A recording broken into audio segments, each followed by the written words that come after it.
Good afternoon, everyone. I hope you're all doing well out there in our latest Smoky Challenge, but we're happy to have you with us. This is a regular meeting of the Board of Directors of the East Bay Regional Park District. It's September 15th, 2020, and we're starting at 1:15 today. Madam Clerk, can you please call the roll? Yes, Madam President. Director Wieskamp. Director Eccles. Here. Director Waspy. Here. Director Rosario. Here. Director Corbett. Here. Director Lane. Here. And Director Waspy. Here. Excuse me, Director Coffey. Here. Okay. Thank you very much. And who do we have with us today, Madam Clerk? We have our assistant general managers. And I'm trying to get out of the screen so I can see. We have Assistant General Manager Ocker, Assistant General Manager Kelchner,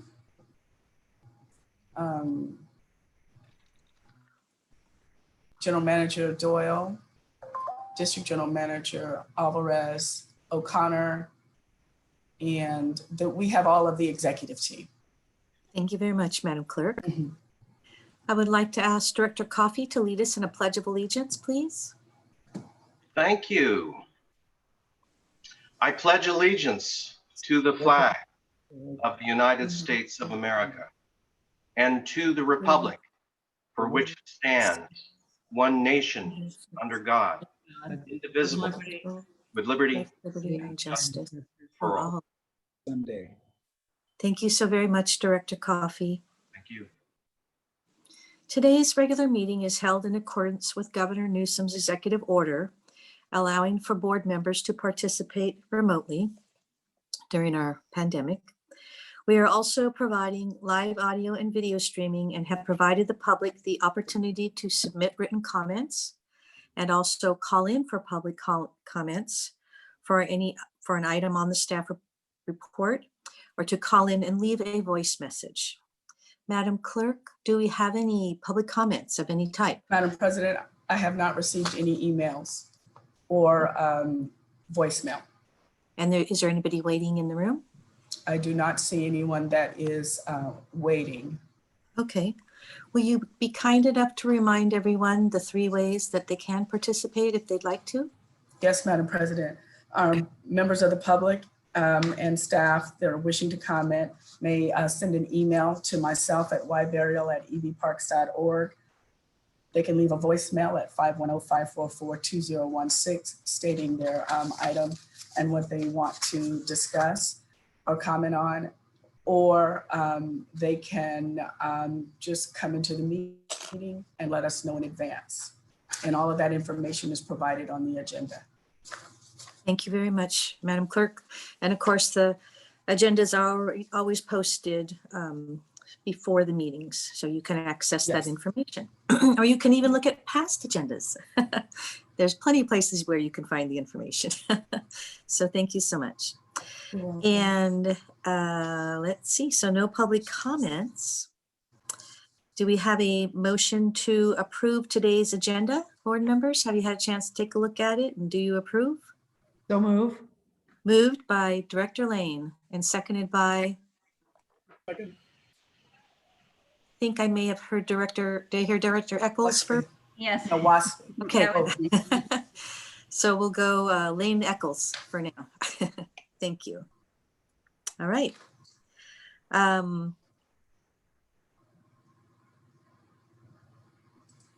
We have any public comments.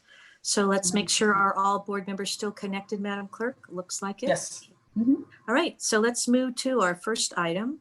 The general manager is here to give his special update at item C to keep us up to date on COVID. And also I have a feeling he will probably be talking about the air quality as well. Hello, Mr. General Manager. Thank you. Hello, good afternoon. And well, it's not quite afternoon yet, but really want to hope that everybody's doing well, on members of the board. These are certainly trying times. First of all, on behalf of the staff and the entire district, and I know you feel the same way, I want to say that our hearts go out to all the people who have lost family, friends, and property, and particularly in support of our firefighters all over the Western states dealing with unprecedented fires. We thought the lightning storms that hit the East Bay was the massive increase in fires, and then just a week later, it seemed like the entire western part of the United States got on fire, and an unprecedented amount of smoke. I don't know if people have had the chance to look at the radar aerials where the smoke from Washington and Oregon spread all the way across the entire California state of California in a pink kind of fog. So it's just, it's a very frightening time, and it's almost apocalyptic. That is on top of everybody trying to do their best to get through this incredibly difficult pandemic. And so we are just having one event after another. But I also want to, again, acknowledge our own firefighters that our OES has been on several fires, again, out of county in support of CAL FIRE, and all the work that our fire department has been doing to keep people safe and address fires still burning in the East Bay. People think they're all out. We still have fires in the Bay Area that are still slowly being contained and burning out. So it's just really a very, very difficult time. Clearly, the smoke situation is very unhealthy, and as the board is aware, we have put notices out on our social media and our public web page, letting the public know that the air is unhealthy. We are not closing our parks, but advise them to stay out of the parks and doing a lot of exercise in this weather. It is a form of weather because it's trapping the fog, and I think everybody's seen the ash on their cars and everywhere else. So it really is very difficult. The district is like with COVID. We're all doing our best to cope and to keep our staff, employees safe, and to manage these crises. They are crises, to manage them in real time. And we know that there's much more we have to do both right now and in the future to address what appears to be, I will not call it a new normal. I want to be more optimistic, but clearly the issue of climate change is well upon us, and we will continue to have more fires. And we're going to have to get used to adapting to smoke and adapting to these emergencies that are clearly more frequent. And it's really a big challenge. I do want to express the level to the public as well as to the board, the level of fatigue that your staff is feeling at all levels in the field, the office workers, the management staff, trying to keep up with managing these two major incidents of both COVID and fire and smoke. So it's just really very, very hard, but we're doing our best. We're all in to be responsive to our staff, to communicate as best as possible, but recognizing that we're we're trying to fly this plane while we're building the plane. These are really something that are a massive challenge to the workforce and to your team. And I know you're very concerned about the health and safety of all of our employees. So we're doing everything we can to address those issues, and the board is well aware of what we are doing, and we will continue to do more, both short-term again and long-term, to address the safety of people, trying to keep the parks safe and open. And we are receiving lots of requests still to open more parks, and I wanted to give you a brief update on that as well. Mission Peak. You have an item today on Mission Peak on the Ohlone College access, but it is our intent to reopen both the Stanford and Ohlone access points to Mission Peak. We have done enough review of the fire issues to make sure It's safe. We will not allow people to go on to the Ohlone Trail easterly to Sunol, but they can go to Mission Peak. And we plan to open that up, I believe, very beginning of October. In addition to that, already the Lake Chabot public boat launch and concessionaire are doing a great job to reopen that. That is open. It is available for car top or carry-on boats. We do not launch boats, motorboats there, but you can carry in a boat and you can also use the marina. They have had a challenge staffing up to reopen, but they've been incredibly responsive both to the COVID requirements of protocols, but also to providing the lake fishing and that opportunity for the public. We are also looking towards October 2nd to open up our campgrounds at 50% capacity. That will be Del Valle as well as Anthony Chabot. And we are only opening up limits in those camping areas because we're still in a fire scenario here. We are not even reached the typical peak of East Bay fire danger period. So we're managing at less staff, less seasonals, and we're also at this point in time, open fires will not be allowed. That is a state CAL FIRE requirement, and we will adhere to that. You will be able to use a camp stove, but no open fires, and we'll continue to update the board on that. Swimming at Del Valle will remain closed for the entire lake, including the north of the launch ramp. And we're still looking at how we can provide additional access for fishing while we're managing everything else. And that certainly is a goal for us to continue to open up where we can, depending again on the staff and the fire condition. We will be also returning to the regulation on Ordinance 38 of off-leash dogs being allowed throughout the park district where appropriate. And we will be putting out our messaging, our new messaging on dog behavior. We want people to be really a good ambassador for dogs in our parks, particularly because we know how important our grazing animals are. Our cows, our sheep, our goats are all really important in these fires, which are very evident, the essential part of fighting fire and having the grasslands grazed so we can have a safer place to respond to the fires. So we will be going back to the open control of your pets in our parks as we have, but we'll be putting out an educational campaign to really remind people not to let their dogs loose where cattle are grazing, that how important cattle are as our kind of grazing firefighters, and also other things they can do to be a pup pro to help the park district in those efforts. So that's also coming out. We are making physical changes in the parks for our kiosks where we are open and where people do need to pay for a reservation or a fee in the parks.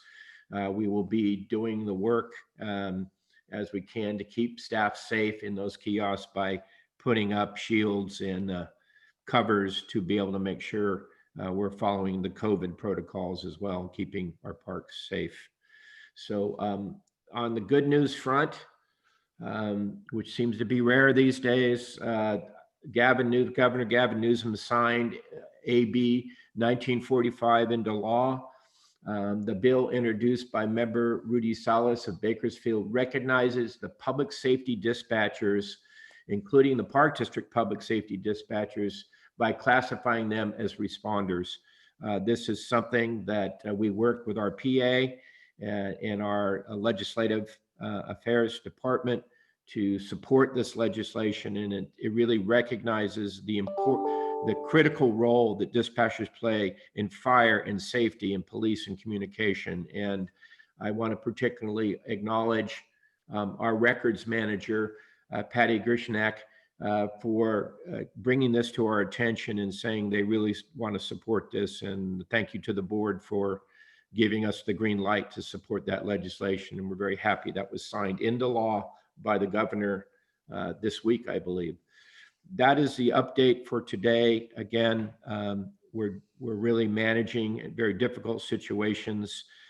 People are frustrated, they're worn out, and we're trying to serve the public as an essential thing for people, but also keep our staff safe and keep the public safe. And that is truly the greatest challenge I've ever seen in my career, my long career here, dealing with all these issues. And I'm really proud of the staff, and I appreciate having both the field work, our labor, and our managers trying to work through the issues that continue to come up and be on the spot to address and solve problems together. These are problems that have to be solved, some of which we've never faced, some of which are far worse than they were when we have faced them in the past.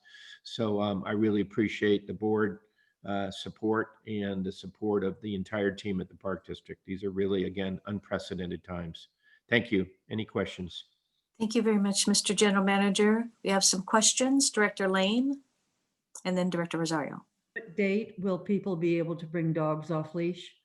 I believe, I may have this wrong, but I believe it'll be October 2nd as well. The target is October 2nd for most of these openings. There could be delays based on preparation or other things, but that's our goal. Thank you. Director Rosario. Yes, thank you.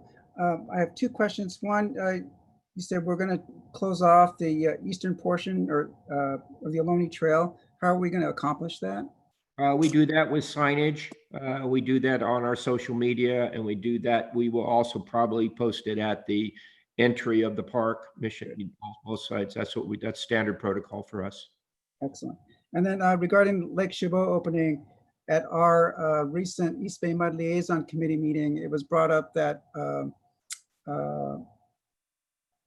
our signs warning of blue-green algae and exposure to the water are only in English or international signs. And the particular, I believe it was Frank Mellon, Director of Mellon from East Bay Mud, had been walking that on a day, and he saw a family, an Asian family, playing in the water.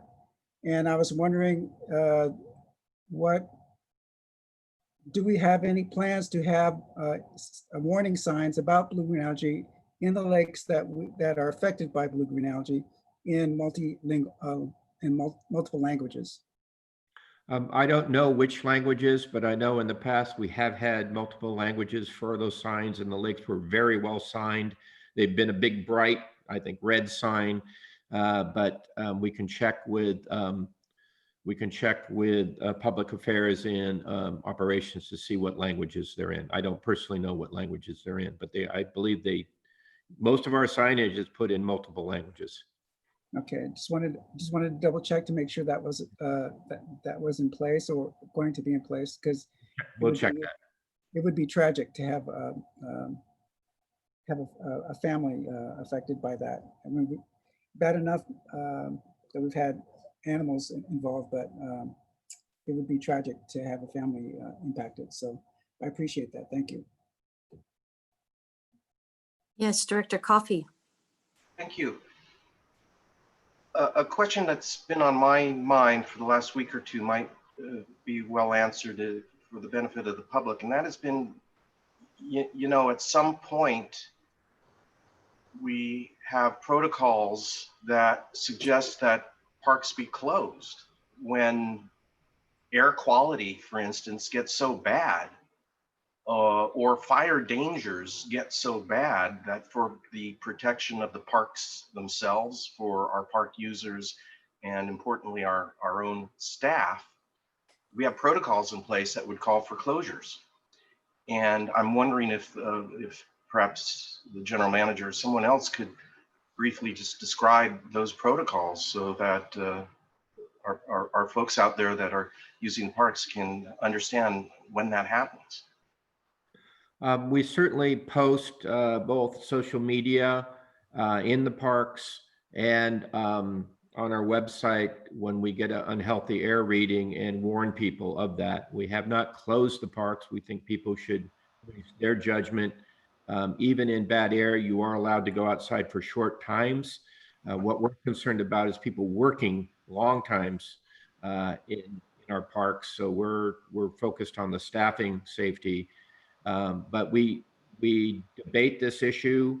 As you know, we're really caught between the health agency department saying, please keep your parks open. There's the only place for people to go. And now the other side, which is the air quality, is saying, it's not healthy air out. If we reach a stage, perhaps at 300 on the air quality, I think that we have to close the parks. We're right. We've been going from 150 to I think 04, 205 even, and that's the unhealthy air quality. But if you get to 300, I know that we received a notice from somebody, I think it was a consultant, that said they had just done a plan for a community that was at 500 on the bad air quality. So we're taking this day by day, trying our best to keep the parks open. We've actually had some criticism when, why aren't more people out there working and open? And we're trying to navigate this as best we can. But it is very similar, and I'll just raise the issue, to the beginning of COVID, where we were asked not to use N95 masks because we really needed to reserve those for first responders and hospitals and nurses, et cetera. And there was a low supply. So the recommendation was a KN95. For air quality, we need the N95. And that has now been very clearly stated to us that we have to use the N95s for the air quality issue. So it's a constant balancing act here to try to do all those things. And but we are on. I really want to thank our public affairs department and the field and operational staff who get things posted right away. I think it's just been a constant: put signs up, change the signs, take signs down, put the signs back up again, put up a different sign. It's really been something. And I really want to say how the field staff has been on it. And I have seen signs go up within an hour of a new sign being delivered. So it's just really important that we continue to try to do that. But it's really been hard. Yeah, the responsiveness of the staff, the workforce, and management to all these myriad of issues that you're all juggling and working so hard to maintain safety for staff and park users. It's just greatly appreciated. And we think about it all the time. Thank you. Thank you. Any other comments? I have a couple questions. Anybody else? Okay. Mr. General Manager, you told us the Chabot Marina is open. Is that the only marina open? It's the only place for boating right now? I believe that's correct. That's a concessionaire operated marina. So they have been able to get the staffing in place and do that with the protocols. Okay, thank you. Marinas aren't open. We are trying to navigate through, and I really want to thank Jim O'Connor and his team to figure out how we get fishing back in more places. The problem we have in a place like Del Val, stopping the fire issue for a minute as CAL FIRE clears out and does the safety checks, the staff does the safety checks, is it's very hard to open something just for a unique group like fishermen or boaters without opening where the public shows up and says, what about me? I can't go use the park the way I want. And we don't want the limited staff at a kiosk in a COVID protocol to be in an argument with somebody they have to turn away. So all the things we're talking about right now are by reservation. That's what we're trying to do. And that's the goal, to pivot to reservations on all camping, the fishing, the boating type of things. In the case of Chabot, that's got a concessionaire, so they're managing that. Okay, and can you let us know how the quagga mussel inspection is happening?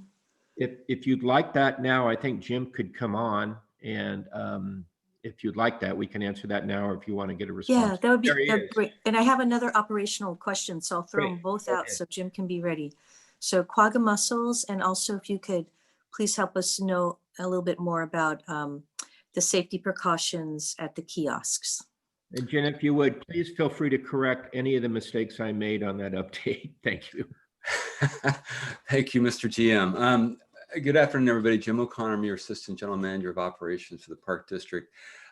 Just one quick correction. Staff did open the West Side Mission Peak access this morning. So that was opened this morning for people to use. So I think a lot of people enjoy getting back up to there once the air quality is better. As far as the vessel inspection protocols, that is going to occur primarily by keeping two things that are important. One is people are going to prepay before they show up at the park. That's our hope for the best, so that the exchange of paperwork is done. And then they're going to stay in their vehicle while staff inspects their vessel. So that's the key element there, is that they don't come on and interface with our staff. So they stay inside the vehicle and we do the inspection on the outside. And if we need to communicate any issues, then we work with them after that. So that's the primary thing for vessel inspections. For a kiosk, the same thing. We're going to do two things. One was we're going to have a plexiglass guard up where the window opens up. We're also going to try and do all of the fee collection prior to people arriving. So we're going to require everybody to go online or via telephone and get a reservation and pay their fees prior to coming to the park. So we're trying to minimize any exchange between the kiosk staff and the public. If we do have to do a fee collection, we're going to do that, try to do that cashless like they do in a lot of locations now. We're going to have the credit card and debit machine outside the kiosk and manage that without an interplay between the staff. So those are kind of the primary ways that we're going to handle this to protect staff and manage this, the interface to the kiosk. Okay, and Mr. O'Connor, will that be like all the kiosks where we typically have parking fees for some parks? No, right now we're not. We won't be doing that. negotiating district-wide fees for parking and things like this. Is Okay. specific to the fishing permit fees, the boat launch fees, the inspection fees, and the camping fees. Thank you so much for clarifying that. Absolutely. That's very helpful, and thank you for your diligence and making sure there's safety precautions. Yeah, I have a great staff working with me, and I really appreciate it. Yeah, and it's really important for us to spread the word that we're doing contactless work here. So hopefully people will catch on to that. Thank you very much. You bet. Any other questions, comments? All right, thank you very much, Mr. General Manager. Is that it for your report? Oh, we couldn't hear you, but I'm assuming that that's a yes. Thank you. Yes, okay. Okay, so thank you, everybody. We are moving on to the consent calendar. I believe that all questions have been answered, but there may be a few comments, or are there, I'm looking at Madam Clerk, are there any items that people would like to pull? No, I believe the questions were all answered for Director Rosario. I still have questions on I and K. I Okay. and K. Any other board members have any questions on any items? All right, let's move to item I and then K. Yes. Give me a What second. is your question? On I, on I, would you like me to read the question? Yes, I please. got it. Okay. Regarding these grants, if we are successful in getting these grants, are these grants going to be used, are these funds going to be used to enhance or increase the amount of work that we're doing in these three areas? Or are we just going to be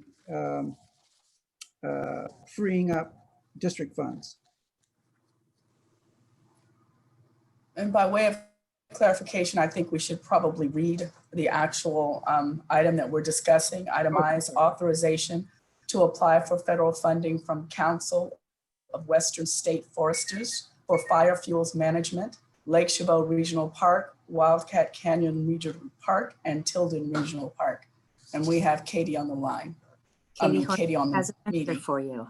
Uh-huh. Hello, Katie. Welcome. Hi, this is Katie Hornback, Acting Grants Manager. And Chief Tylee is also welcome to step in and explain a little bit more, because this is definitely her area of expertise. But the simple answer is no, we're not expanding or increasing. We're following the recommended field treatment parameters that are laid out for those for those recommended treatment areas. And again, I see Eileen has popped up, so I'm going to let her hop in here. Chief Tylee, welcome. Hi, directors.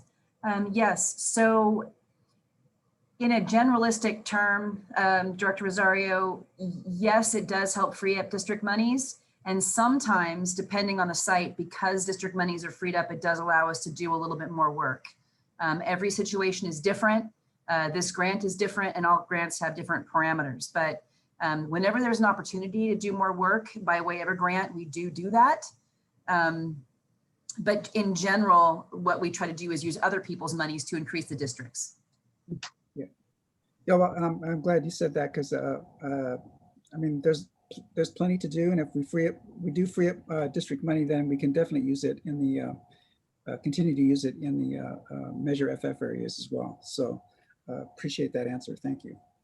Absolutely. And Director Waspy is weighing in as well. Yeah, thank you. And Chief, I was wondering if you had drilled down far enough to figure out which RTAs in Lake Chabot region that you would use this money in? I'm going to let my Assistant Chief, Mike Matheson, come on and answer that question if he can. If he can't, then I'll do my best. Chief Madison joining us. Let's see, are you there? Don't see you. Say something if you're here. Yeah, he's here. He's just getting on. Okay. There he is. Chief Madison, welcome. Hello. Yes. So we've identified two spots. One's in Tilden and one's in Wildcat Canyon. So in Tilden, the area is going to be the eucalyptus grove there in TI 002A. And in Wildcat Canyon, it'll be WC 005. And the Tilden eucalyptus grove is a grove that we've been trying to fund. It's a pretty expensive grove. And so if we were able to get this grant, we'd be able to start the process there around the group camp areas between the Wildcat Canyon and Tilden Park access road. Was there anything in Lake Chabot area? There is nothing in the Lake Chabot area for this grant. Director Waspy, when we initially drafted the board material, it was a possibility, but in the last day or two, as we narrowed down the scope and budget and what was going to be most appropriate for this grant, we narrowed it down to what the chief just said. All right, thank you very much. That doesn't mean we're neglecting RTAs in the Lake Chabot area. Just means it's not going to be using this funding, right? That's correct. And the reason that we took the Lake Chabot one out is it's not in our current 2-year plan. So we want to stick to our current 2-year plan and try to become as proficient, as productive as we can to get our 2-year plan completed so we can move on in our work. Thank you so much, Chief Matheson. Thank you for all that extra work you're doing out there. We understand you've been up doing some very important work up in our chopper, keeping track of things. So thank you for that. Enjoyable work. Thank you. Thank you. Any other questions on I? Okay. Are you good, Director Rosario? Yes. On I? Okay, so why don't we read item K, Madam Clerk, and then we'll have the question. Yes, item K is authorization for approving applications for per capita Prop 68 grant funds and appropriating grant funds for public access improvements and renovation, Martin Luther King Jr. Regional Shoreline, Roberts Regional Recreation Area, Briones Regional Park, and Pleasanton Ridge Regional Park. Thank you very much, Madam Clerk. Director Rosario. Great, thank you. I just wanted to know if this grant, if successful, would close the gap in the project for the renovation of Roberts Pool. Would that be fully funded? I see. Good afternoon. This is Jeff Rasmussen. President Corbett, may I answer? Yes, please do. Thank you. Jeff Rasmussen, Assistant Finance Officer. And I'm not entirely certain. We have over $3 million in WW funding, and this remaining funding will get us close. But my short answer is no. I think there'll still be a small amount still needed. There is another grant specifically for agencies that have passed a park measure right prior to the passage of Prop eligible for Roberts. And the Roberts Pool project is also eligible for a 553 major infrastructure and renovation fund. So this per capita will not likely completely close the funding gap, but we'll get very close, and we will complete the project. Great, thank you. Thank you very much. Does anybody else have any questions on that item? Are we all good? Are you good, Director Rosario? Yes, Oh, we Christina. have AGM Kelchner joining us. Thank you, Director Corbett. Christina Kelchner, AGM of Acquisition Stewardship and Development. And Dee, we have been looking into those numbers, and I would like to follow up with you on the Roberts Pool to give you some more specific information, because they're based on recent estimates, there's a considerable funding gap. So we'll get back to you on that with some additional information. Thank you. Sounds good. All right. So if all questions are answered, a motion on the consent calendar is in order. So moved. Moved by Director Wieskamp, Second. seconded by Director Waspy. Please call the roll on the matter, on the consent calendar. Yes, Madam President. Director Coffey? Aye. Director Eccles? Aye. Director Lane? Aye. Director Waspy? Aye. Director Rosario? Aye. Director Wieskamp? Aye. And Madam President. Aye. It's unanimous. Unanimous on the consent calendar. Mhm. Thank you so much. We're now on to the Acquisition Stewardship and Development Division. We have two presentations there today. We're going to be hearing from Brian Holt, Chief of Planning, GIS, and Devin Reef, Principal Planner, Planning GIS, on the Oyster Bay Regional Shoreline Land Use Plan and the designation of Neptune Drive officially as the entrance. I know it well. Welcome, Brian or Devin, whoever would like to go first. Devin, feel free, go ahead and take it away. Oh, Devin, we can't hear you.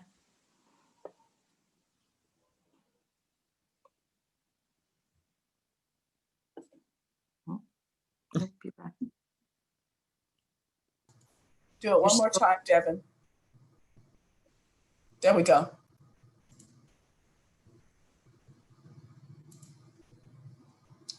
Every time you start. Yeah, hello, everyone. Sorry about the delay there. There you go.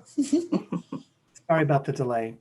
Good afternoon. I'm Devin Reef, Principal Planner with the Regional Park District, bringing you a brief item on the change of primary entrance at the Oyster Bay Regional Shoreline. So I'd like to share my screen now for a brief presentation.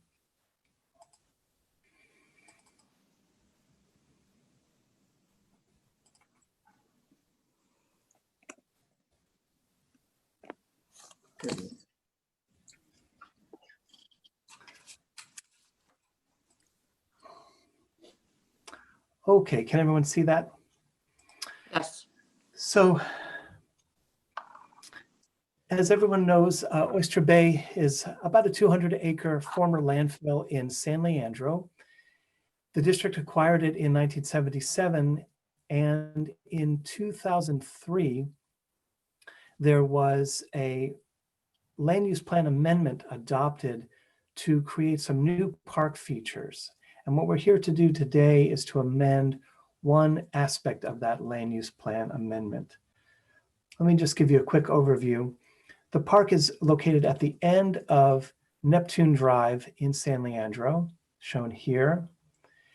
There's two ways to get into the park. Neptune Drive is one. People park on Neptune Drive. There's also a pedestrian entrance at Davis Street. And to orient everyone, the Oakland Airport is off to the north and west here.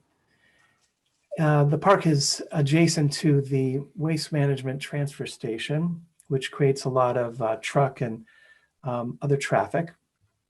But in 2013, as I mentioned, The Park District did adopt a land use plan amendment with a number of different features, including a disc golf course, a bicycle skills area, what we're calling a dog play area, 3 different staging areas for parked cars, and native tree and shrub planting, as well as the continuation of the Bay Trail, as you see in red.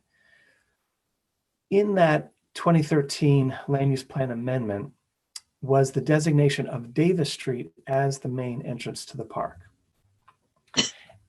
And before I talk some more about that, let me tell you about what has been happening at the park in the last year, year and a half. There have been a number of improvements. The main one is the addition of new clean fill, which has been delivered by the truckload throughout 2020 and will continue through 2021. The goal here is that these trucks are delivering clean dirt to provide new park features such as roads, new parking spaces for new parking, and the base for new vegetation and planting. As I mentioned, this is a former landfill, and this dirt is actually giving us new land to plant native plants on.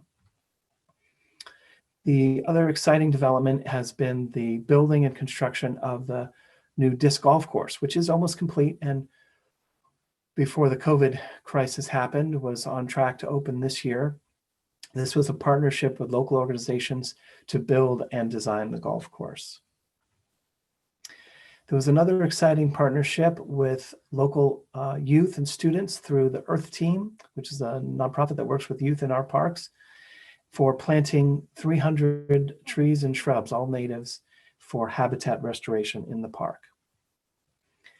And the final work that we're here to talk to you about is the changing of the primary entrance to be Neptune Drive. Neptune shown here. Today, this is how people enter in. Here's a bicyclist entering in the park off of Neptune Drive. Here's how pedestrians enter into the park. And here's the road that the clean dirt, this is again off of Neptune. This is the road that the clean fill contractor uses to exit the park after they've delivered the clean fill. And this road will eventually become the new park entrance. So we've worked since 2013 with the city of San Leandro and attempted at first for several years to design an entrance that would have been safe for Davis Street. This is the end of Davis Street. The park entrance is down here, and this photo doesn't really show it so well. But even though the city of San Leandro has done a lot to keep cars off of parking here on Davis Street and to do some traffic control, there's a lot of truck traffic that happens here at the waste management entrance. And in the end, as I'll describe in a minute, this is really not the safest place to design as a park entrance. And some of those constraints have to do with location. First of all, again, waste management is an active industrial use. The entrance to Davis Street would be here. We have PG&E lines that would have to be relocated. We have, in order to widen the road into the park, we'd actually have to take out permits to fill in part of the bay. And you can imagine what the permitting would be like there. We've got the water pollution control plant creating odor issues. And finally, we have a private San Leandro rifle and pistol range right at the same place effectively where, right adjacent to where the public would be entering.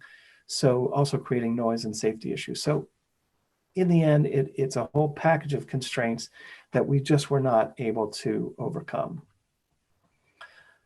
So this is the end of Neptune Drive.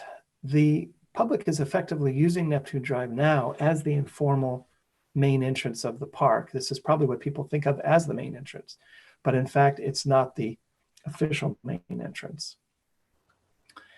And we have heard over the years concerns from neighbors at Neptune Drive and other area residents who are worried about auto traffic at future events that could happen in the park. There is an event space that's being graded out.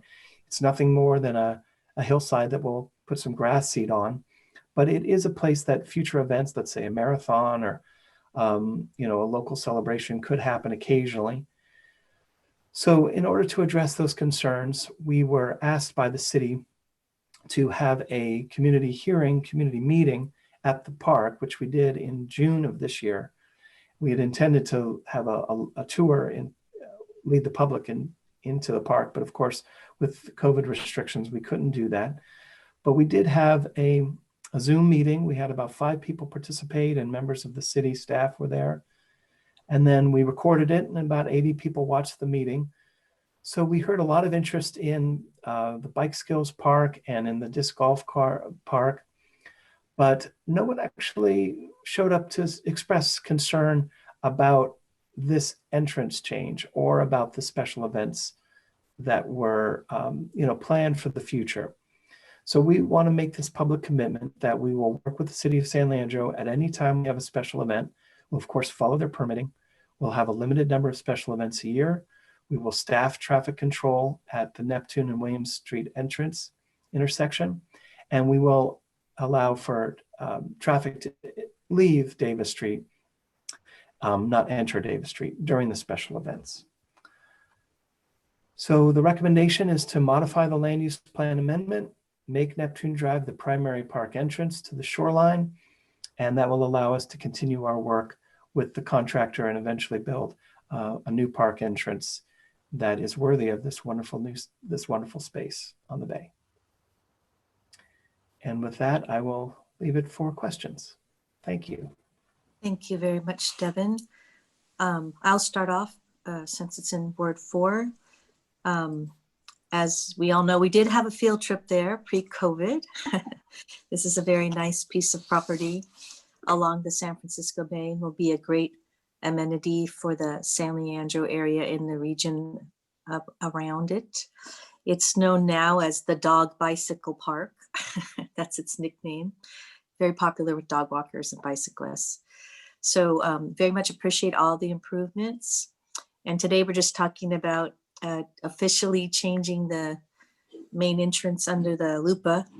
And with regard to that, I want board members to know that the staff has done an outstanding job of doing outreach, even though they didn't have as many people participate as we would like to.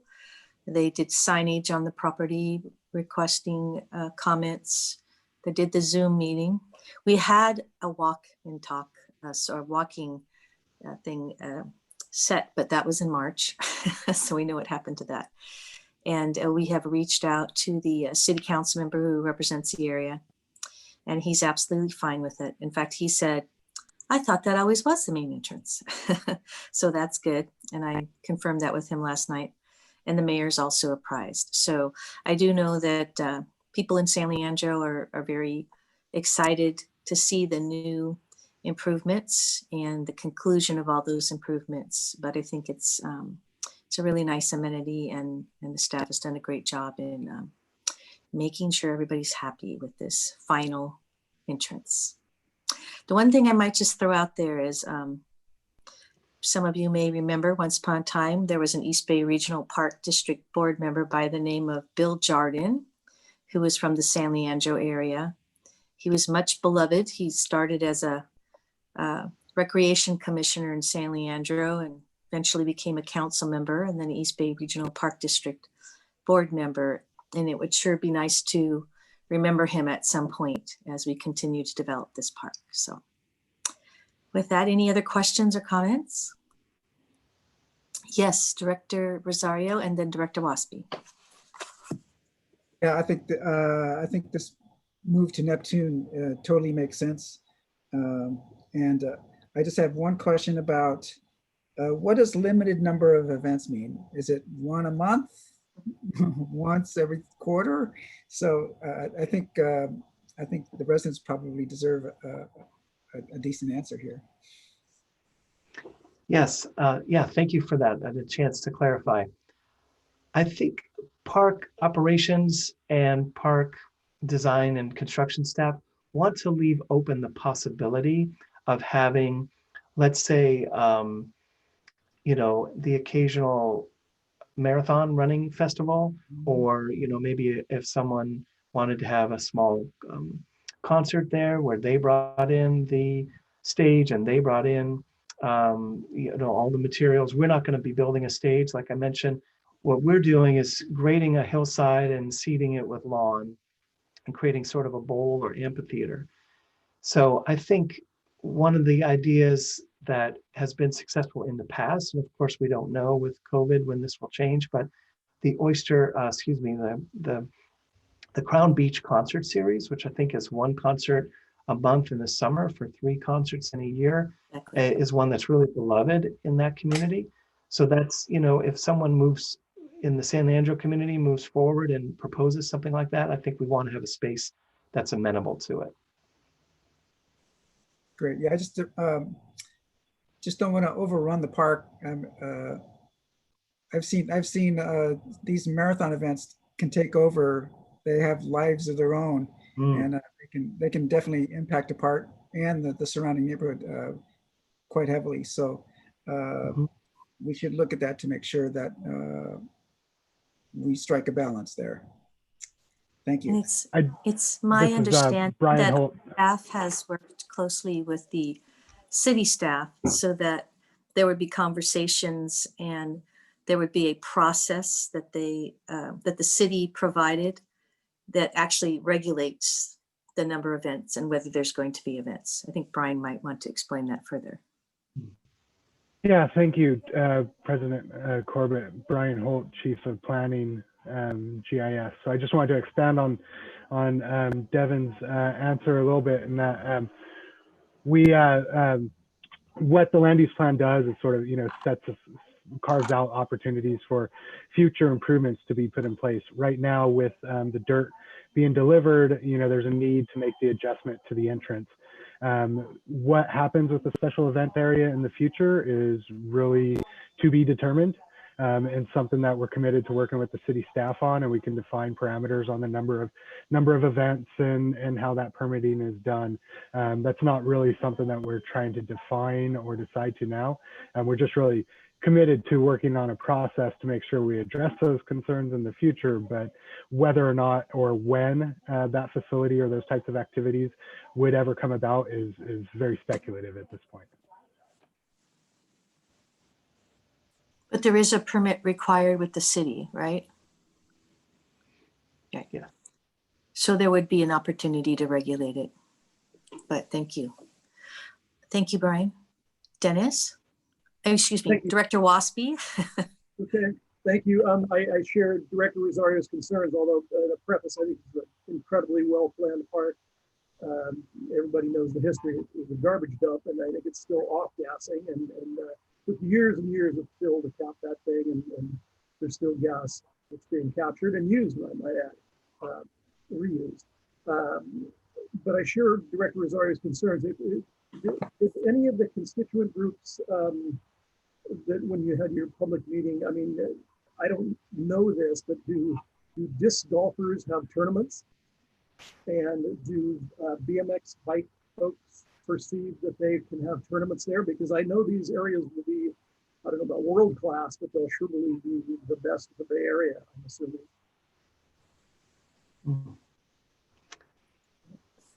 And then just follow up. I don't know that needs an answer, but I suspect that will occur because I think it'll be so inviting and such a quality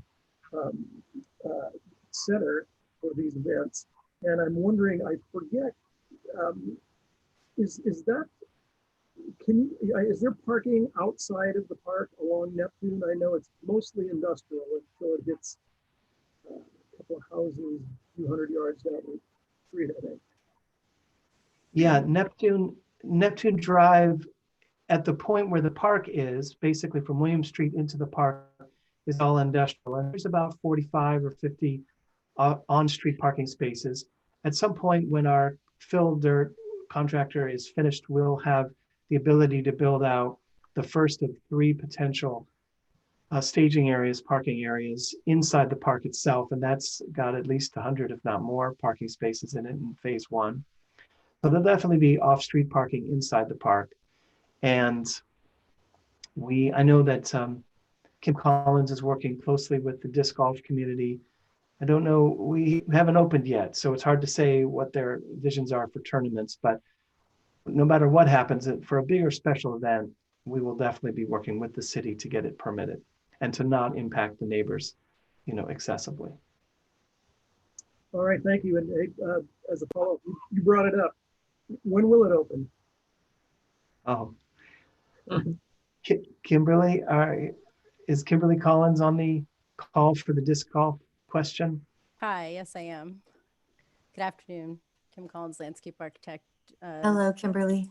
Thank you for joining us.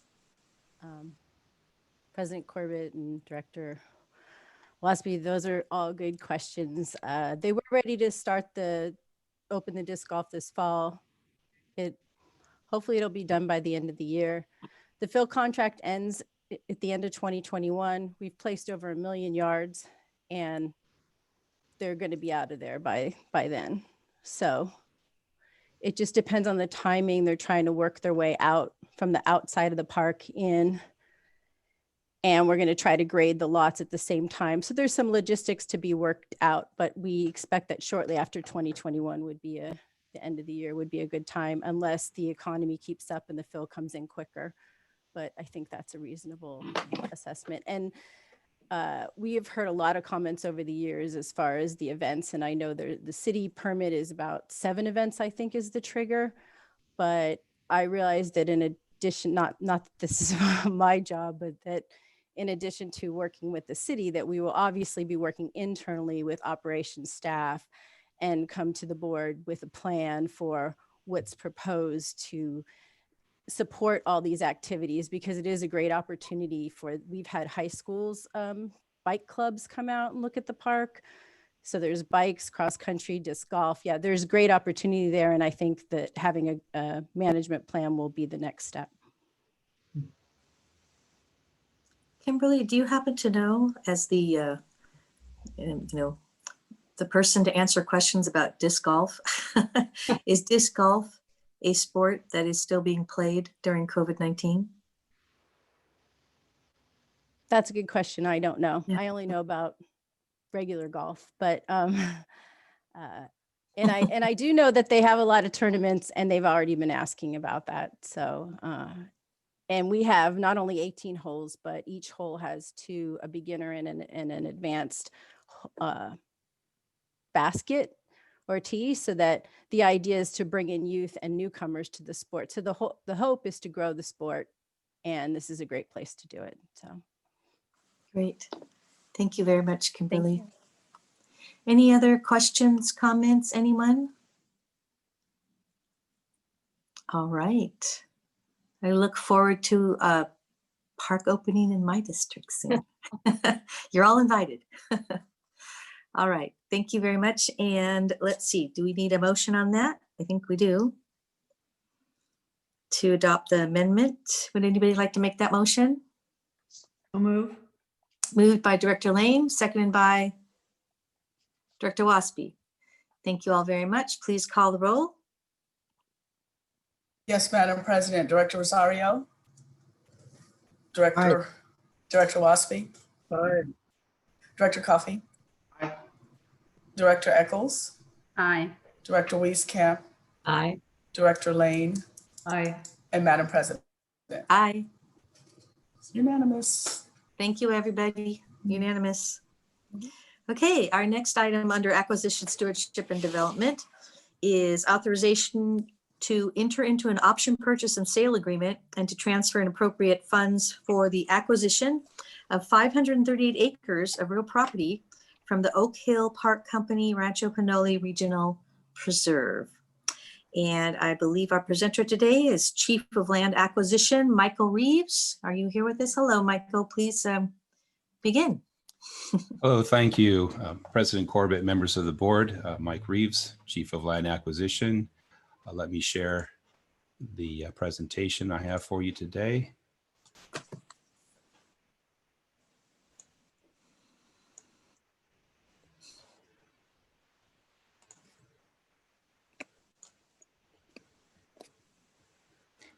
Can everybody see that?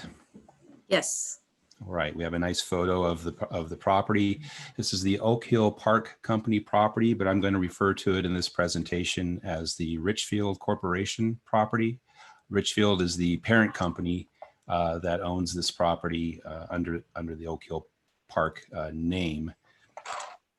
And this is looking across the property to the generally to the north.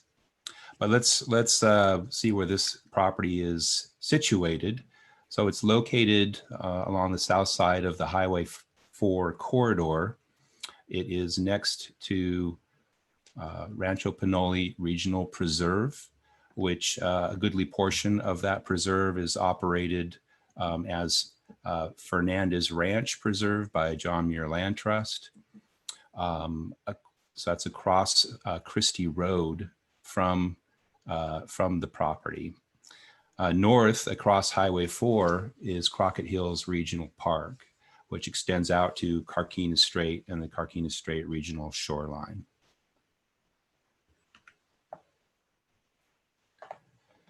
So there are a total of 4 assessor parcels that comprise this 538-acre property.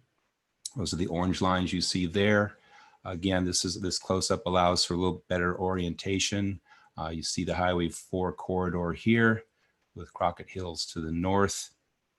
This is Christie Road that comes off of Highway 4 and travels up into the hills to the south. Again, across Christie Road from the property is the Fernandez Ranch Preserve and kind of synonymous with Rancho Pinole Regional Preserve. Again, goodly portion of that preserve is jointly owned by John Muir Land Trust and the Park District. Running parallel to Christie Road is the BNSF railroad tracks. So those railroad tracks skirt along the north side of Highway 4, cross over the highway, and continue along Christie Road here. And then you can see this is the railroad right-of-way. And at this point right here, it goes into a tunnel, which travels underneath for some distance before emerging out closer to Martinez. And this property is located approximately 4 or 5 miles west of Martinez along Highway 4. Other features to point out, there are several ephemeral streams that are the blue lines that you see there on the map. Those streams flow into Rodeo Creek, which also runs parallel to Christie Road. So Rodeo Creek comes out of the hills here at the bottom of the slide and then turns to the north and west and continues in this direction and then west. The white lines on the map are existing internal ranch roads which cross the property. Up here, I'll point out, this is not labeled, but just as this is the Christie Road exit off of Highway 4, this is the Berry Hill Road exit off of Highway 4, which does a little loop here. And that gets you onto the Cummings Skyway overpass, which is just off of the slide to the north. And the property does connect to Berry Hill Road. So we're going to look at some photos of the property. There are 2 crossings. There are 2 access points along Christie Road that led onto the property. These are at-grade ranch road crossings across the railroad there. So you see the 2 on these photos. This is after we've crossed onto the property. So now we're looking back to the south, and you can actually see here there's a train along that BNSF railway, which is a good demarcator of the property boundary. So the property does go to that location, to that where the train tracks are. Beyond the tracks on the other side of Christie Road and the railroad is to kind of the middle left is that's part of Rancho Pinole Regional Preserve, the hills that rise up from that area. Now we've gained some elevation onto the property. This is still looking generally southerly, a little southwesterly perhaps, but those distant hills to the left of the slide are part of the Rancho Pinole Regional Preserve. Now we're pivoting our view. We're pretty much to the high point of the property, and we're pivoted to the west. So you can see the Highway 4 corridor is here. In the middle ground is the former Franklin Canyon Golf Course property. And then on the left side here, the hills, that's a little bit out of bounds from Rancho Pinole Regional Preserve, but that's the same ridge line. Swinging back to the right side of the image in the far background, that is Crockett Hills Regional Park that you see there, the buff colored hills beyond Highway 4. So these photos from towards the top of the property give you a good sense of the scale of the landscapes that are really on either the north and the south side of the property. Now we've pivoted to the north. We're looking northerly, and you see here in the far background, that's the Highway 4 cut. So the way my arrow is moving, that's traveling east. Beyond Highway 4, all of that land you see there, that is Crockett Hills Regional Park. And everything you see in the foreground, everything on this side of Highway 4 is the subject property. Again, 538 acres in total.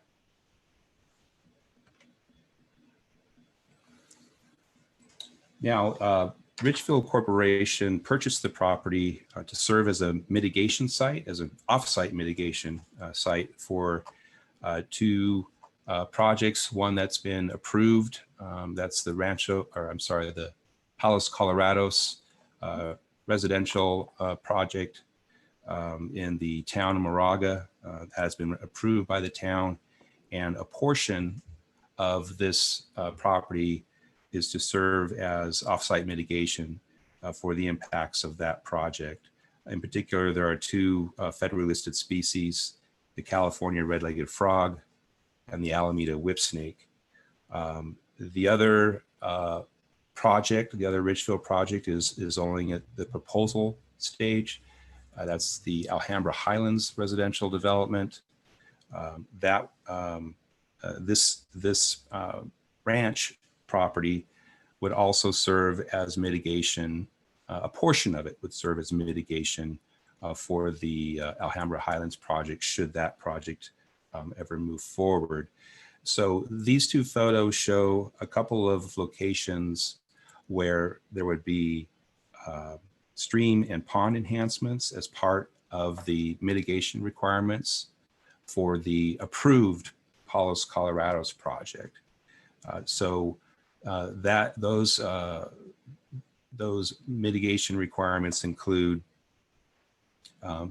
basically restoring and enhancing several of the sections of the ephemeral streams that are on the property, the restoration of a couple of ponds, and the creation of 3 new ponds in all as part of those mitigation requirements by Richfield.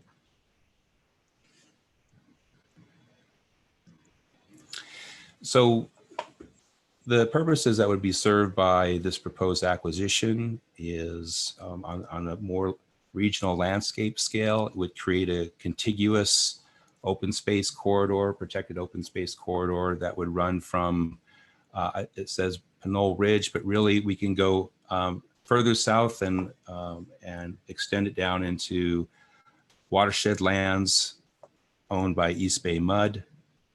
Further to the south, you've got Sobrante Ridge, the Park District's Sobrante Ridge, Briones Regional Park. All of those protected parklands and those protected watershed landscapes would connect to the south from Rancho Pinole Regional Preserve. So this property sits between those landscapes, and to the north, again, Crockett Hills Regional Park, which stretches out to the Carquinez Strait and Carquinez Strait Regional Preserve. So within that entire distance of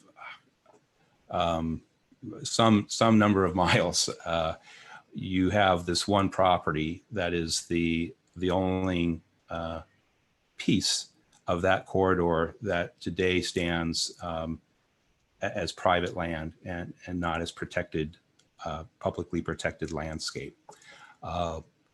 Also on a more regional scale, I'm going to drop to that last bullet point.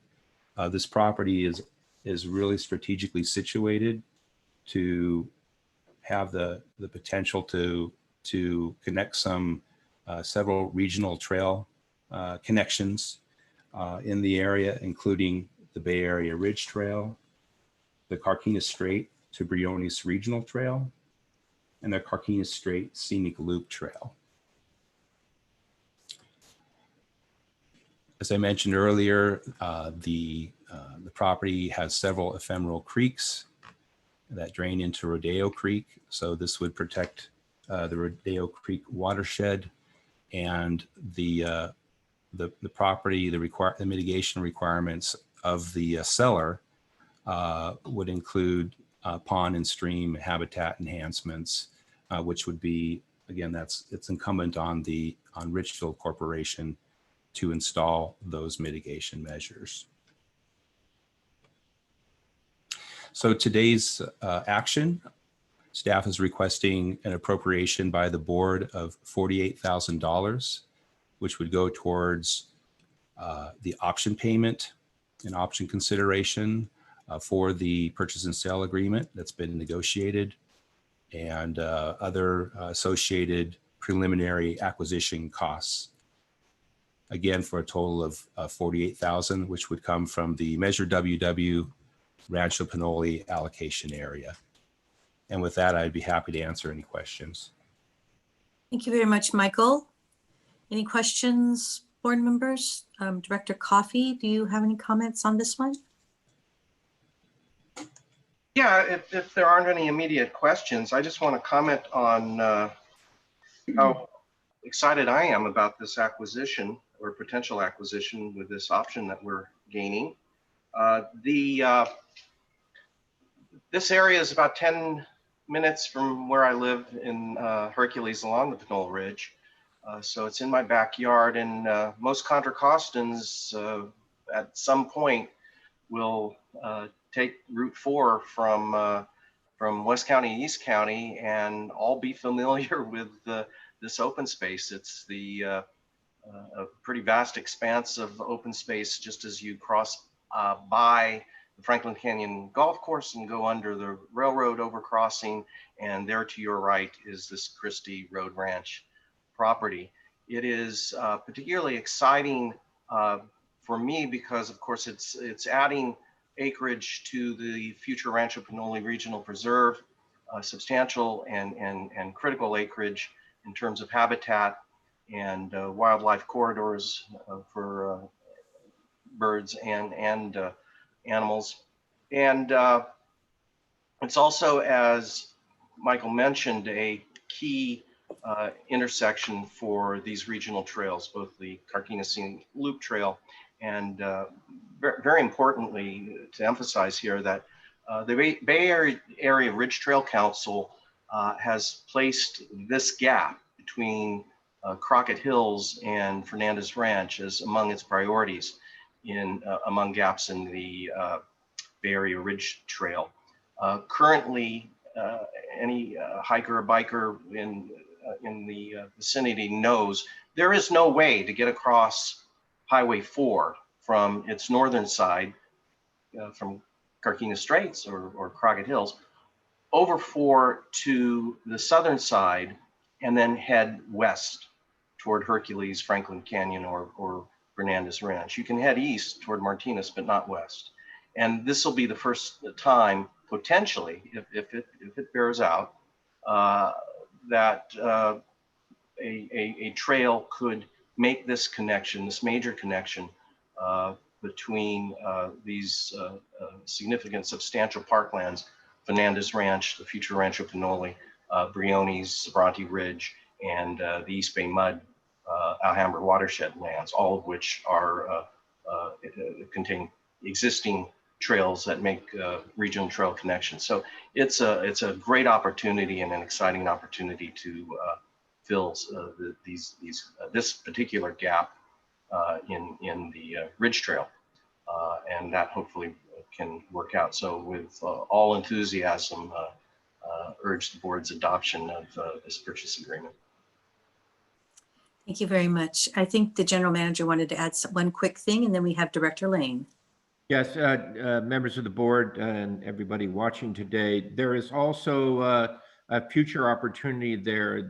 When they rebuilt the northerly portion or the westbound lanes of Highway 4, which was done about 10 years ago, the Park District was acquiring property there, and we required them to build a tunnel. So they've only built half of the Highway 4 rebuild, but in the future, should the funding become available and they finish that highway project, they would complete the tunnel. So that's another opportunity to get under the highway and the railroad to get over to our property. There is a tunnel there. So we have half the tunnel, we need the whole tunnel. And I would be remiss if I did not give a tiny bit of history in the naming of the park. It's after the original Rancho, but you have Fernandez Ranch, which was a family of a large land owning family. When we did Measure WW, we needed a designation for a park there so we could contribute WW funds. So we named it Rancho Pinole.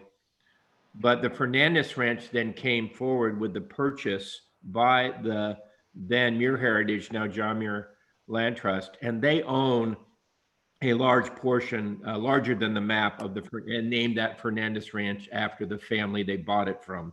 So I think that's important history. So our ownership is really commingled there, as Michael said, between the two, and we've contributed to all their acquisitions there, but they own the staging area. They did a tremendous job in building that staging area. It's very popular, and a bridge across the creek. So I wanted to acknowledge the great work of the Land Trust in partnership with the Park District, and their role is greater there probably than we have stated. So I just want to acknowledge that because they've been a great partner. Thank you. Thank you, Mr. General. If I could add to that, they're also a significant partner, are they not, Mike, in this acquisition, because I believe they're going to be actually in charge of operating the conservation easements, the John Muir Land Trust. Director Coffey, that's correct. They are going to be the proposed holder of the conservation easement, and they are at the table with the Park District on those discussions to work through the nitty-gritty details as we move forward in our due diligence and looking to get a really close look at this property and bringing together an arrangement that will work for all three parties in the context of these mitigation sites. Thank you. Director Lane. Yeah, thank you. I just think with the description that Director Coffey did and the points that the GM made, you can see that in a lot of ways, this is a property that's a wonderful example of how the Park District works and how long it's willing to work on something like this. And the negotiations have been going on for at least 12 years, and it's a result of partnerships, and it's going to make linkages that have not been there before. And so I just want to congratulate everybody for this. We can be very proud of putting together this decision for the Park District and for future visitors of this park. So thank you to everybody. Job well done. Any other questions or comments? I have one quick one. Michael, is there any notable plant populations? I heard you talk about the frog and the razor snake and some of the other amenities. Is there anything there? I know it's a grazed property and it's very beautiful. Yeah, President Corbett, there's a wealth of information on the property that Richfield has produced through their consultants studying the habitat quality there. I haven't gone through all that to understand better what the habitat values are, other than for the two federally listed species of concern that this has ideal habitat, and as through the mitigation work that habitat will be enhanced, yeah. So, but I'm uncertain of what all the terrestrial species are. Great. Well, we'll have a chance to learn more about that. And I was just thinking about that because the ephemeral streams might be great habitat for some great plant life. So thank you for that. Any other questions, comments? A motion is in order. I'm guessing Director Coffey may like to make that motion to authorize us to enter an option purchase and sale agreement. Oh, would I? Yes, indeed. Thank you. You've read it, Madam President. So moved, the approval of the resolution authorizing execution of the option purchase and sale agreement. And I bet you Director Lane would like to second it. I would like to second that. So we have a motion by Coffey and a second by Lane. Please call the roll, Madam Clerk. Yes, Director Wasp, Director Coffey, Yes. Director Rosario, Director Eccles, Yes. Director Lane, Aye. Director Wieskamp, Aye. and Madam President Corbett. Aye. It is unanimous. Yes, thank Unanimous you so approval. much. All Thank you. right. Thank you, Michael, and everyone else involved. So board members, it's 2:38. Would you like to take a quick break or would you like to continue on? We have just a few items left, but we usually take a break after a little bit. Anybody want a break or would you like to finish up? Go for it. Go for it? Okay, for it. step on the gas pedal here. All right, so the next item is board and staff reports, actions taken by other jurisdictions. Mr. General Manager, you're up.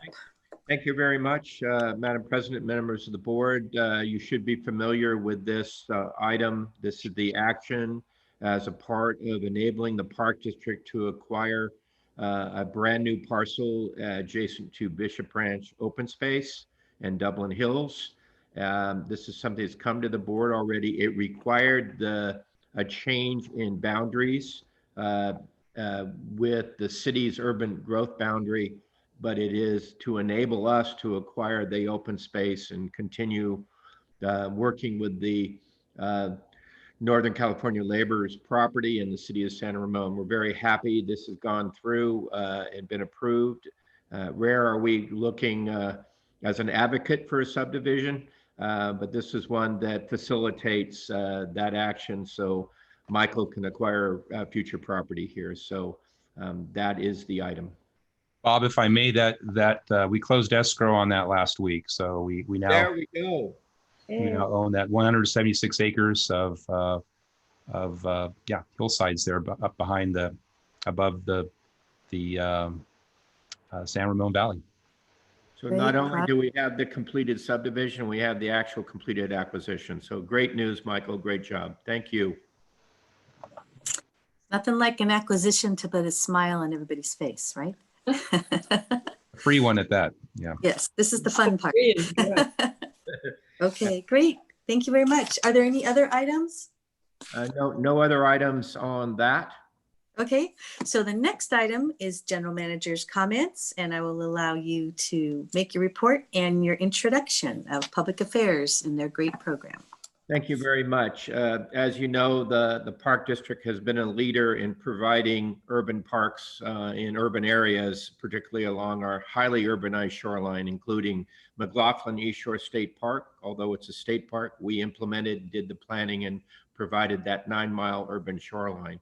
So we want to embrace the very early concept all the way back to Frederick Law Olmsted of making public land available to all people, not just the wealthy and the powerful. That was the concept of the creation of the first parks in the nation. So we are continuing our effort to be inviting and to provide access and to people of color, to people of other incomes, to people who don't have parks in their neighborhood, but can get to a regional park.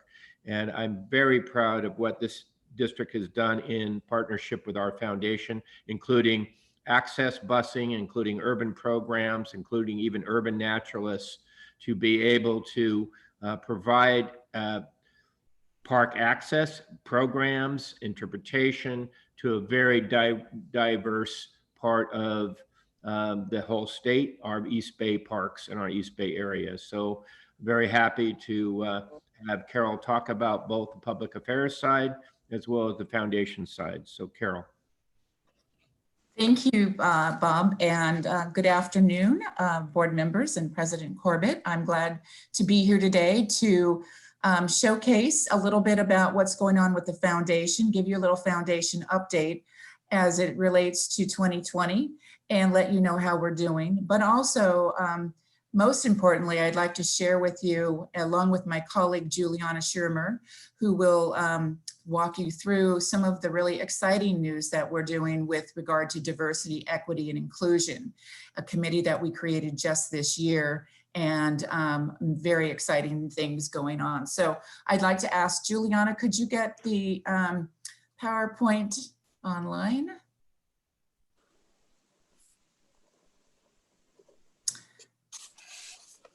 Okay. Great. Okay. Obviously we've had 9 banner years of the Regional Foundation growth. And what we started out with this year was to have likely a 10th. However, we've had some pandemic and fires and a variety of other issues with respect to the foundation. And we don't likely think we're going to be making our 10th year of continuous growth. So move to slide 1. Our update includes that we are obviously all operating remotely. Our membership sales are unfortunately down 30%, which is actually good considering that our parks and parks around the area, the Bay Area, have been closed and opened, and a variety of our amenities that our foundation members are interested in, like swimming, boating, have been closed as well. Largely due to our pandemic related closures is why the foundation sales and renewals are down. Our campership donations are strong, which is very exciting to know. People are still very interested in supporting youth groups and youth activities, specifically relating to nature. Our current projects of note that we're currently working on include a potential large land donation out in the Tasajara Valley in the San Ramon Valley, finalizing the endowment agreement with the East Contra Costa Habitat Conservancy to actually manage all of the funding that will come through that particular program, and to launch our foundation membership online survey. We're working on that right now to kind of get a gauge of what people are thinking and what they're most interested in and what they're missing. And then of course, we're gearing up for our capital campaign that we shared with you last year that we would be starting in 2020. We will likely be pushing that till Q4 to do some of our initiation of that campaign. Next.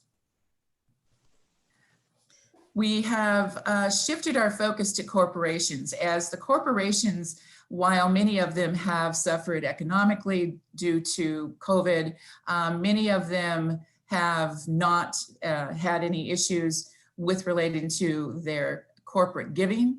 And some have actually reached out to us and said, we understand that The programs that we're funding for you may not happen because of COVID and because you can't bring people or kids together in the parks, but we still want you to keep the funds and use it for the best use. So that's great. We are continuing to focus our involvement with corporations now on membership and trying to have corporations purchase membership not only for their employees as internal bonuses for wellness, but also to purchase membership that we can use with our new diversity and inclusion program within the community, which you'll hear about very soon. We're soon going to be piloting that program. We are and have drafted a proposal to receive funds or ask for funds to create a greenhouse and youth development program at Ardenwood, which will, we hope, the youth leadership part of it will be a model that we can roll out in other visitor centers. But the specifics for this program would be about teaching gardening and food sustainability to underserved youth. And then, of course, as I mentioned in the beginning, our board created a diversity committee this year, which has been very active. And we do have next week the upcoming September 21st Day of Peace by the United Nations. And of course, the Park District is participating. We do have some speakers, including board member Waspy, but also we have representation from our own board of the foundation, as we are a sponsor of that activity, as well as Kaiser Permanente. I just got off the phone with Kaiser and they jumped at the opportunity to participate with us on that and said they'd be happy to sponsor that with us. Next. So here's how our outlook looks right now in terms of our dollars. You can see on the right our very successful year last year. And you can see that we are right now, these numbers reflect only through July 31st. We are down. And we are down, well, what I would say is significantly. I do think that later in the year, we will have some additional corporate dollars coming in, hopefully with the October 2nd return to boating, for example, some of our retention of membership will go back up, but we are probably not totally unlike many other nonprofit organizations this year with regard to COVID. We're just very pleased that we can have this much money to have been raised in the first half of the year. As it wasn't only 10 years ago that we didn't even raise $1 million. So we've raised $1 million in one half of a year in a very bad year. Next. Before I introduce Juliana to take on the rest of the presentation to give you the real details on what we're doing with diversity, I just want to say that it was last year our board collectively came up with the interest of creating a diversity, equity, inclusion committee with the objectives to evaluate our funds that we're providing to the park programs and to make sure that those programs are fulfilling our goal and our mission of providing activities for the most diverse audiences. And in addition to that is to quantify those outcomes in some ways, to develop metrics so that we again can return that kind of information back to our funders because they're interested, of course, in knowing who we're funding, what types of individuals, what kind of user groups, what types of multicultural interests are involved in our programming. And then finally, and perhaps again, maybe most importantly, is to ensure the sense of belonging and welcoming with all the people, children, families, seniors, and disabled that we are providing funds for, is to ensure that there is that welcome. So that's the mission of the Diversity and Equity and Inclusion Committee. I'm really proud to say that it is headed up by Keith White, who is the Senior Vice President at Salesforce.com. And he is joined by a variety of other very eager individuals from our board representing Kaiser, representing PG&E, the Oakland A's, Drake's Brewery, Clean Energy Advantage, and Wendell Rosen Law. So this is a very necessary but really exciting committee for us. So now I'd like to ask Juliana to join you so that she can give you some of the details of what this committee is doing right now. Juliana. Thank you, Carol. So Juliana Shermer, I'm the Chief Administrative Officer for the Regional Parks Foundation. And I'm quickly going to just kind of run through some of what our board and our Diversity and Inclusion Committee have been doing this year to just kind of advance our initiative. I don't know how many people saw this, but on Juneteenth, they made a very special announcement.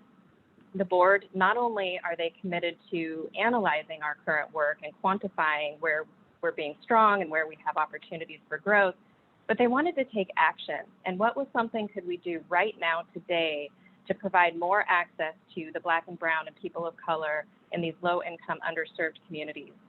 So the board came together in a very quick turnaround, and they decided unanimously that they would like to give 10% of our net membership revenues to those individuals on an annual basis. So we're anticipating in 2020 being able to give 750 memberships through this program. What I would say is unique about this is we don't only want to give the memberships and have them be able to access the parks. We really want to develop relationships with these families. We want to know, how are they using the parks? Did they use them during the year that they have these family memberships? Did they find activities that helped them feel connected, something that they wanted to attend? Or did they have challenges getting out there? Were there transportation gaps where they couldn't actually get out to a specific park? Or was there a particular park that they wish they could have gone to? So the way we're structuring this right now is we would like to develop partnerships with third-party nonprofits or NGOs, and they have agreed that they will be kind of our program partner. So they will do the intake, they will identify the individuals that can participate in the program. They will have an intake form where we'll be able to find out a little bit more about each individual, their age, their background, where they live, etc. And they've also agreed to help us with a pre and post survey so we can gather that information, so we can find out, had people been familiar with the East Bay Regional Parks prior to having this free membership?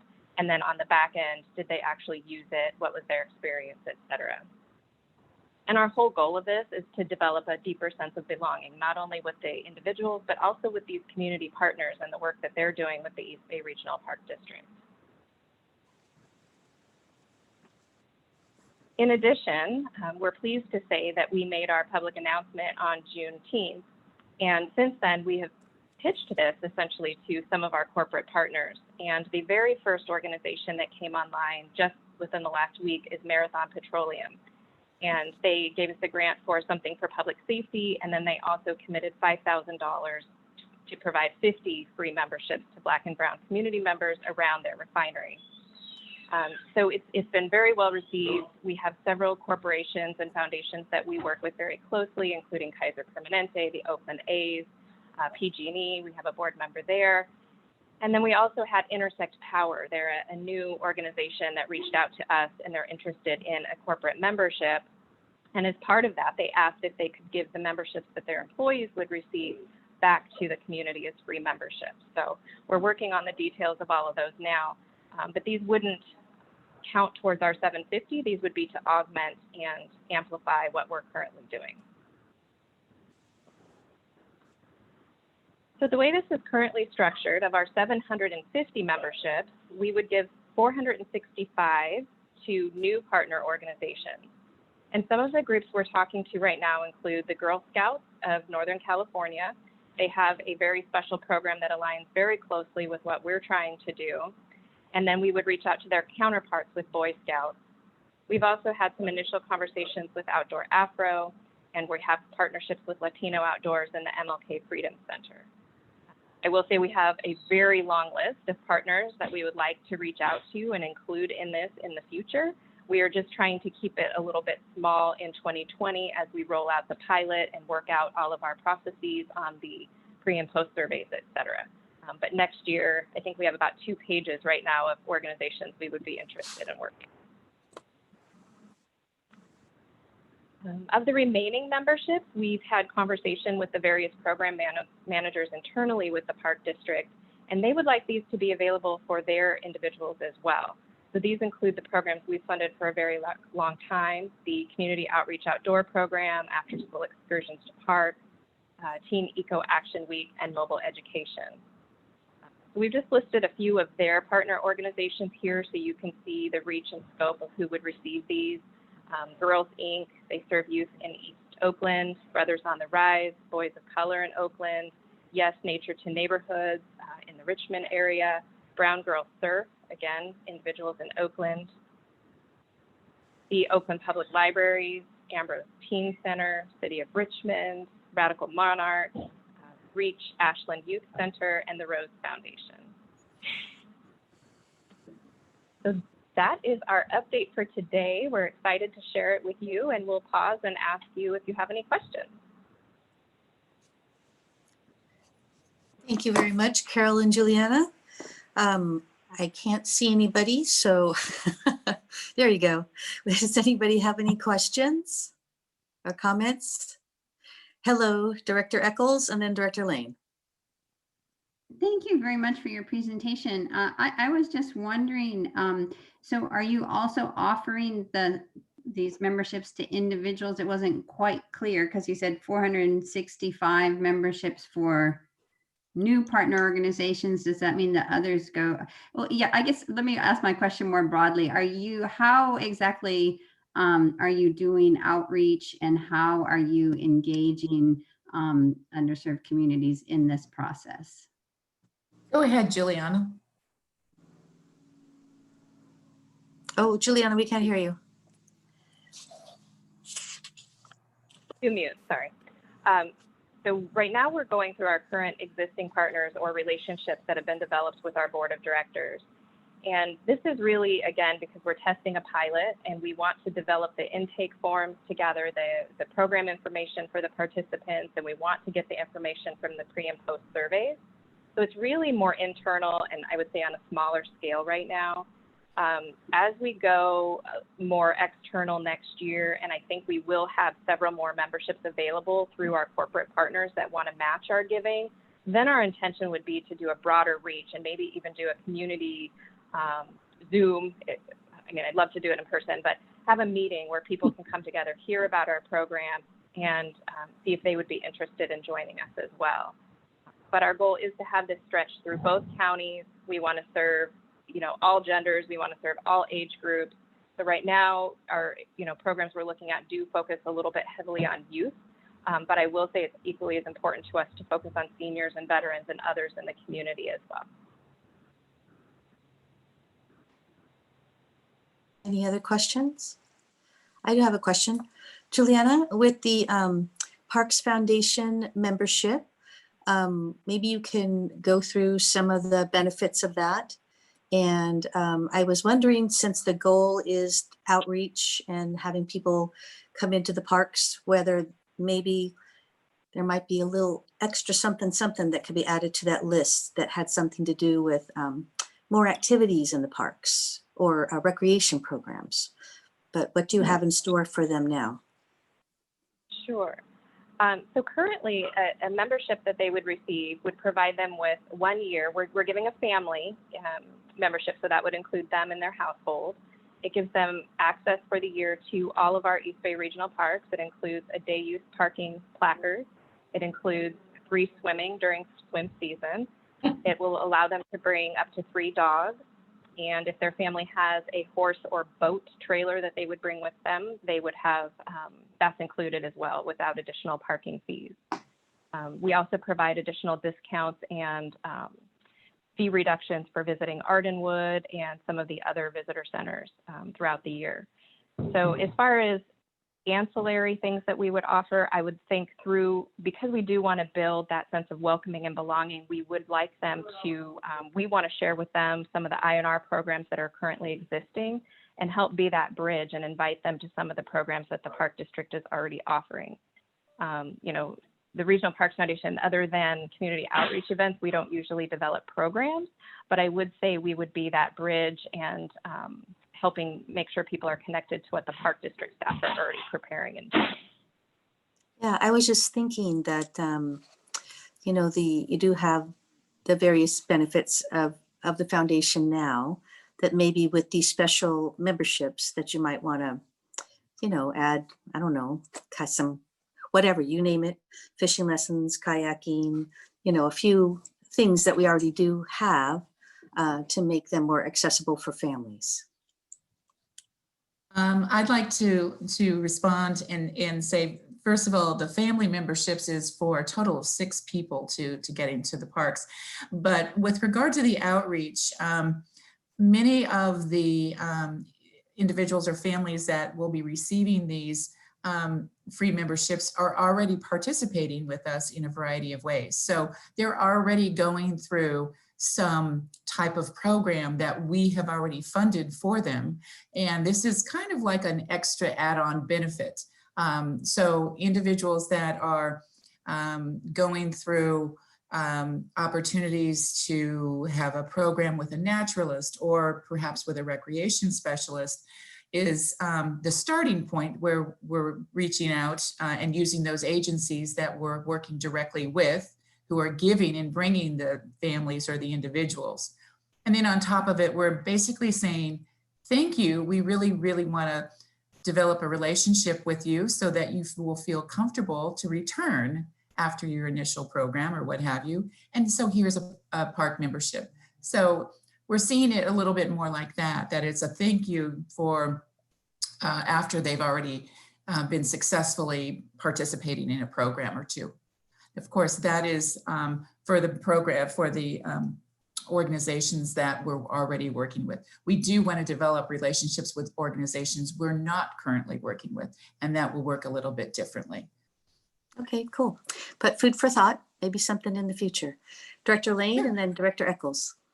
Yeah, so I want to look a little bit to the future on this, because it is clear you're beginning by working with a lot of groups that are already we've already contacted, and just say that the very large Latino community in Concord is one which I would like to see us make some special efforts to contact, especially as we're looking to have the Concord Hills Regional Park be open in a few years. And also, you know, many groups in East County that need to be reached.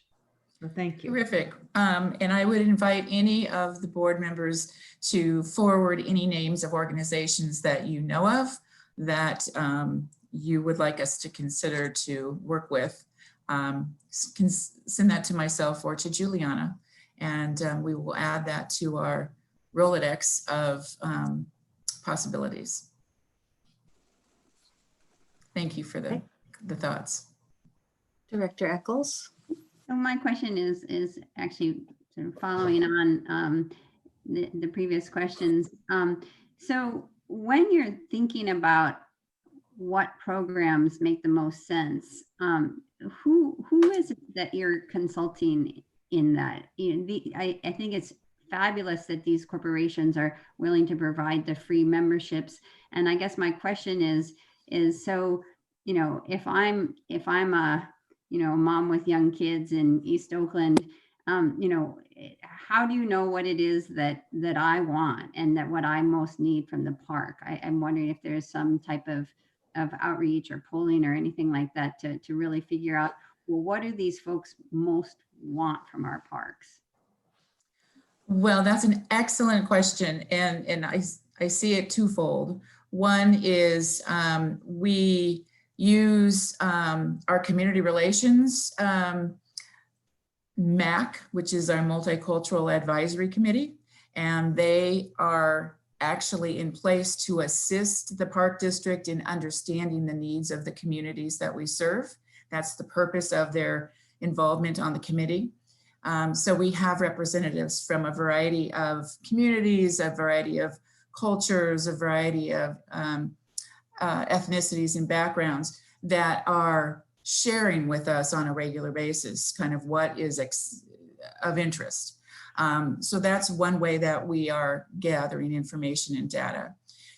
Secondly, we hope to get some more of that data through our survey.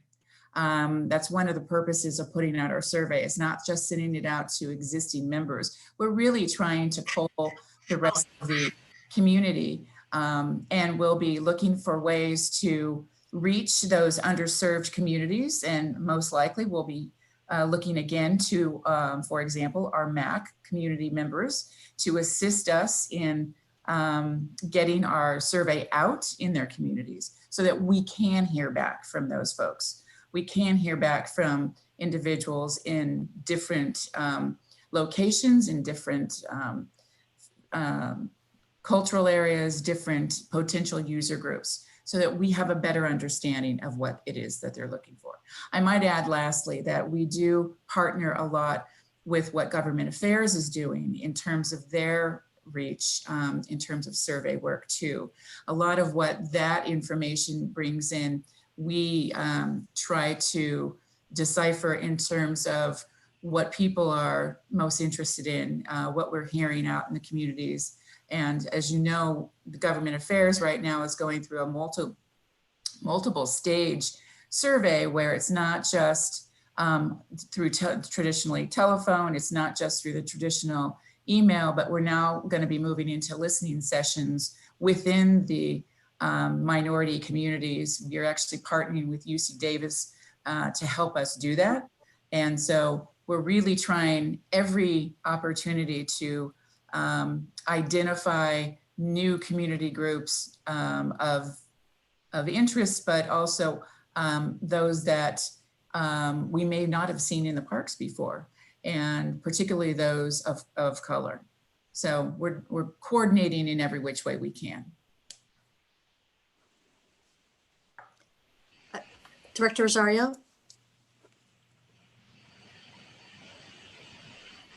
Yeah, I just wanted to say, I really think this is I just want to congratulate you both. I think, and the board of the Regional Parks Foundation, I think this is very, very timely and very much needed. And I would invite Director Eccles to attend one of the Multicultural Advisory Committee meetings. They're very robust and very well representative. And there's a lot of great ideas that come out of that committee. It's chaired by Mona Ko, and it's pretty amazing group. And again, I just think this is a step a big step in the right direction. So thank you very much, and I applaud the corporations that are willing to step forward as well. Thank you. Thank you, Director Rossby. Thank you. I also share the views of, I'm sure, everyone, that this is a tremendous program, and I appreciate the foundation for jumping on board with this. They're always successful at everything they do, so I'm very happy. It's funny, you know, God forbid it's Tuesday afternoon and to let a bunch of board of directors start recreational programming, it would be catastrophic. But when we follow this whole thing of how do we relate to the community, or how do we get information from the community, I think we have this opportunity and an obligation. I'm thinking just off the top, and just, I should talk to somebody else, but you know, if we give people that infrequently don't come to parks, and we say, hey, come to a park, it's free, and we've got water bodies, I think that flows right into teaching people waterproofing themselves, non-drowning programs, swim lessons from our lifeguard staff. I think it's just tremendous opportunities to really enhance the value of people's lives in our community. So I look forward to it. We're very, for many reasons, we're very sad that the swim season couldn't open. Obviously, we understand why, because it is exactly what you're talking about, Director Waspy. It's more than just families being able to go and cool off. It is developing relationships, it is developing safety, and it is developing opportunities to connect with communities of all interests and backgrounds, but particularly communities of color with children who will have a lasting effect by going to our parks and then wanting to come back and do it again. And that's who we're trying to reach. Thank you very much. The GM had his hand up too. Yes, as part of it, I really wanted this to come to the board for the GM comment today, and I knew it would be a lively discussion and an important one. I do want to emphasize that the role of the foundation is to help raise the money to give better access and to do these but the programs themselves are East Bay Regional Park District staff programs. So the court, for example, last year, for the first time, the foundation stepped up to help co-fund a grant for a naturalist to do more outreach, to do part of the mobile visitor center efforts. And that's a good example. That wasn't about park specifically today, but we're already doing that. So we are trying to get the staff who is trained and developing these creative opportunities and programs in the communities. They're connected to the community. And then working with church groups and community groups, they are the portals that are already there. What we're trying to do is to scale up the access to the parks and the benefits to those people, because there's a lot of people that are far more advanced in those contacts with the communities, including immigrant groups, including people that are new to the Bay Area, new young families who don't know the park district. And so the foundation is there to try to raise the money to really expand the bandwidth and the scaling of how we do our outreach. But it's the park staff through recreation interpretation with all their programs and efforts is really what they go to say, how do we do this? We're not trying to reinvent the wheel. We're trying to say, how do we get more? How do we do more? How do we become more relevant to the people we serve in the East Bay? And I think this is a great way to do it. But again, the actual programmatic side is based on your budget with staffing in interpretation and recreation to do the programs. And I want to compliment the foundation again for helping with the outreach programs with the adding a grant for a naturalist, because those are the people who are really out there in uniform doing the programs and really have the creative skills and training. Thank you. I think that's an exceptional idea, Bob, partnering with some of the external organizations that have existing networks. And I think that will give us more opportunity for more reach, further outreach into the community. So I think that's great. And just one more comment on that, just particularly for Elizabeth, is all of the cities have their own programs and outreach and recreation. What we are doing that most people forget about is we're hosting a lot of the cities in our parks. Yes. We're not doing their programs like the daycare and those things, but as Elizabeth knows with her own family, a lot of those people are coming to our parks, but it's the city recreation department or a nonprofit running those as well. So coordinating all that together gets tremendous spread of access, and it's not a new idea. It's really the scaling up of that idea. And I think it's really a great time to be doing that. Yes, absolutely. Any other questions or comments? Seeing none. Any closing remarks? Thank you to this board for always supporting the interests of the foundation. And our board from the foundation echoes my statement. They're very happy that there is such a close bond between the two boards. So thank you. Thank you very much. All right. Let's see. Thank you for that great presentation. And we do have, next thing is our general counsel with us. Are there any announcements from closed session?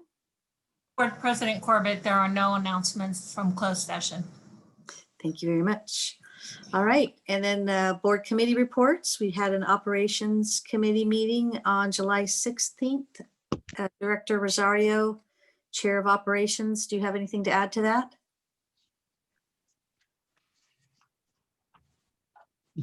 Okay. I'm sorry, we didn't hear you. We didn't hear you. I think we're good. I think it speaks for itself. Great. All right. Okay, everybody.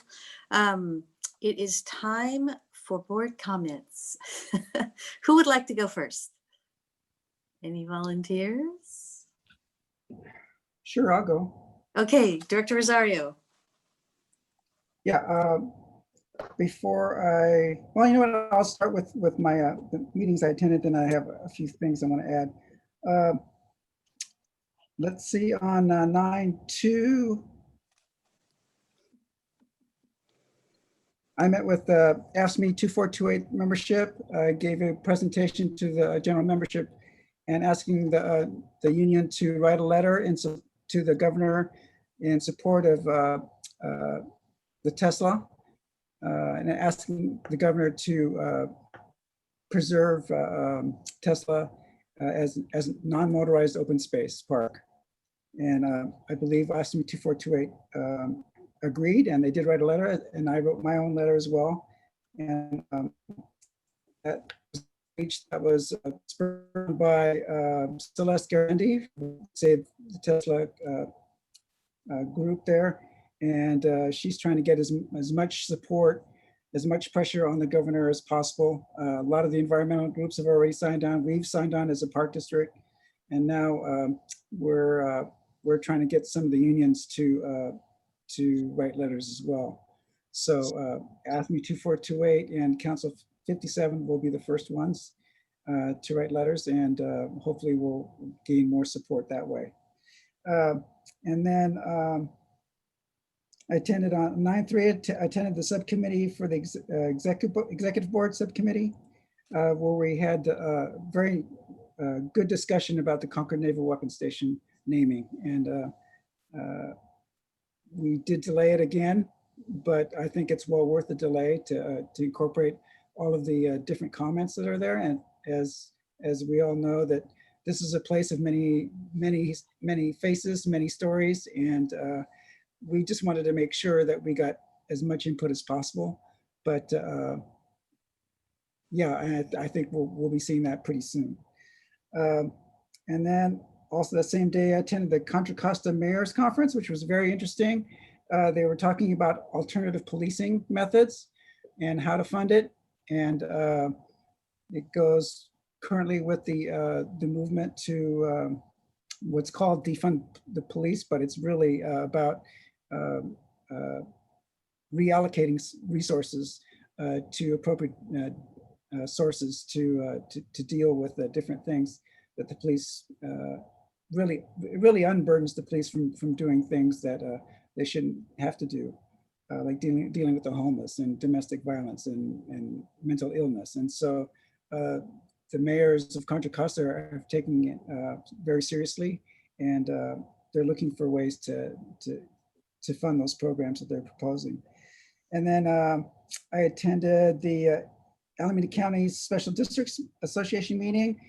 We got a presentation from AC Transit. Their bus rapid transit is now online and between Oakland and San Leandro. And it sounds like they've got people are starting to use it. And of course, they're programmed to keep social distancing. They're running their buses at 25%, but so far so good. Not at the numbers that they hope, but hopefully it will grow. And then on the 9/9, I attended the COVID task force. And then also that evening, I attended Nancy Skinner's town hall, which she covered COVID and wildfire and homeowners insurance regarding wildfires. So very interesting. She had a great panel. There was lots of questions, and that is, I think you can see that again on YouTube. And then I attended the Moonlight on the Mountain on the 12th. Very nice, although it kind of ended kind of abruptly after the music interlude. I don't know what happened. But it sounded like they raised quite a bit of money. And then on a 9/13, I attended Oakland Pride, which I was proud to sponsor. And it was very well done and always inspirational, great awards. The awardees were just very heartfelt speeches and inspirational. And I was happy to be a sponsor. But but one of the things, now, those are all my meetings. One of the things that I'd like to bring up as a board, as part of my board comments, is that one of the things that frustrates me being on as a board member is we never have an opportunity to really discuss things as a board. And I would, for instance, the executive board committee has been asking for a possibility of reviewing police policy for review of police policy. And I'd like to see that agendized and have a full discussion. Also, I sent an email to our legislative staff to consider a recommendation on us supporting Proposition 15, which is the Schools and Communities Act. And I think the board needs to have a full discussion about that as well. And then recently it came up at the last board meeting. Kelly Abreu brought up in his comment, he mentioned the Mosaic Project, which the founder of that project contacted me, and I asked Deputy General Manager Ana Alvarez to look into that Mosaic Project and what their issues were. And if there's a possibility, I'd like to get an update on that, either offline or now if they have the time. And then also, I wanted to talk about regarding Point Mulati. Didn't have a chance in closed session, but I wanted to figure out the timeline in our failure to get our letter to the Richmond City Council. I think it was disappointing to me that we didn't have our letters in, but at the same time, we possibly should have had a possibility of having a staff or even the general manager, or even asking we had 2 board members that attended that meeting to even speak at public comments. So if there's an opportunity to discuss that, I would be very much like to hear what happened there. And then what other things do I have? So it's a long list of things. And I just think, oh, there's one other. I've been advocating for a resolution to support the Save the Bees program. It's been months now, and I still haven't gotten an update on that. And then and finally, I didn't want to take away from Director Eccles, but the city of Berkeley has just proposed, I believe today, is presenting an emergency resolution to look into and enforce the instances of fireworks and traffic up there along Grizzly Peak. So I'm hoping that we can possibly piggyback on what the city of Berkeley has proposed and do a sister resolution. Probably bring that to the next board meeting. So that's a long list, but if there's anything that can be answered now, that would be appreciated. Director Rosario, just for the record, we did get our comments in to the City of Richmond, 2 letters. We did not meet the deadline at 1:30 after the holiday that Monday to have them read as a summary, but they were in and they are of the record. We did not hit the deadline of 1:30 Monday morning, Monday afternoon to get them summarized. They wouldn't have read the whole thing, but to summarize them in the meeting. So we did get those comments in. Okay, I think, for me, it's more of an impact on the public. The fact that we didn't get something there in that time, within that timeline. There's that perception. About that more. We can talk about that more. I understand. Okay, great, thank you. Dr. Alvarez? Deputy GM Alvarez? Yes, thank you so much, Director Corbett, Director Rosario. We did have the planning department follow up on your request, Director Rosario, to take a look at the application and the project for the Mosaic project. And in understanding their situation, this is a discretionary development project that is applying for land use entitlements from the county and the MAC to develop a youth camp. And apparently there's some opposition pertaining to the type of land use being proposed by Mosaic project. And in addition to that, Brian Holt, our Chief of Planning, is sharing with me that the Park District has a practice of not supporting any development projects prior to the project completed the environmental review process. So we need to have them go through the environmental review, and then we can revisit the opportunity for the Park District to send a letter of support. Great. So that wouldn't be, could I, as a board member, this might be a question for Carol, support a project as an individual board member? I mean, this is a Mosaic project is a camp that's in the past has supported bringing kids of color to camping, introducing them to camping. And last year they introduced 4,000 kids to camping, kids of color. And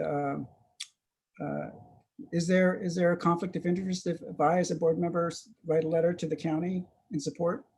So do you, as an individual board member, you have First Amendment rights like all of us do. So you absolutely have the right to support a project and identify that you are a board member for East Bay Regional Park District. We do, when the board as a whole hasn't taken action on a project, we do like the board members to distinguish between individual versus the board, but absolutely you can indicate your support on the project. Great, thank you. I have a question about that. Sure. Can we send out a letter on letterhead with our personal signature? Generally, yes, but I think there's some nuances there that I would certainly like to respond to, provide the board with something in writing, explaining where there might be concerns with use of letterhead. That would be great to share with everybody. I'd really appreciate that. Thank you. Sure. Yeah, thank you very much. All right. Director Wieskamp. Thank you. We had the executive committee meeting on 9/3 I attended, and certainly it was quite an interesting meeting. Lots of information gathered from many sources. I attended the Alameda County Special District Association meeting. I attended our LAFCO meeting, which is every other month. We'll have one more this year, where we're trying to sum up some planning for the future. I attended on the 14th, our ad hoc committee that was doing a search for the firm to look for our next general manager, and we did make a selection, which will be announced later. I want to compliment our foundation for their magazine Compass. I think it's outstanding. In a field of magazines that don't do nearly as well as they used to, it is well formatted, it's attractive, and I think it's interesting for anyone who has time to look at it. As usual, I tried to make contact with some of our park supervisors. It's always a fascinating group of people. Fred at Shadow Cliff says it's quiet. While he likes to see people, one thing he's discovered is that his crew is able to do lots of projects that they have had to delay. So it's been they've made good use of their time. Gordon at Ohlone, Mission Peak, Vargas, and Sunol did say that there was a soft opening of Mission Peak this morning and it was extremely quiet, but he was sure people would be coming back soon to that area. He told me the Ohlone fire had certainly swept through everything, but while the fire is out, basically there are still hot spots and they're watching them to make sure it doesn't reignite. Matt at Coyote Hills, again, things are basically quiet and going well because of the smoke. But he did mention that they had had a small 5-acre fire and everybody was very grateful to the Fremont Fire Department, which made it quickly in there and got it out.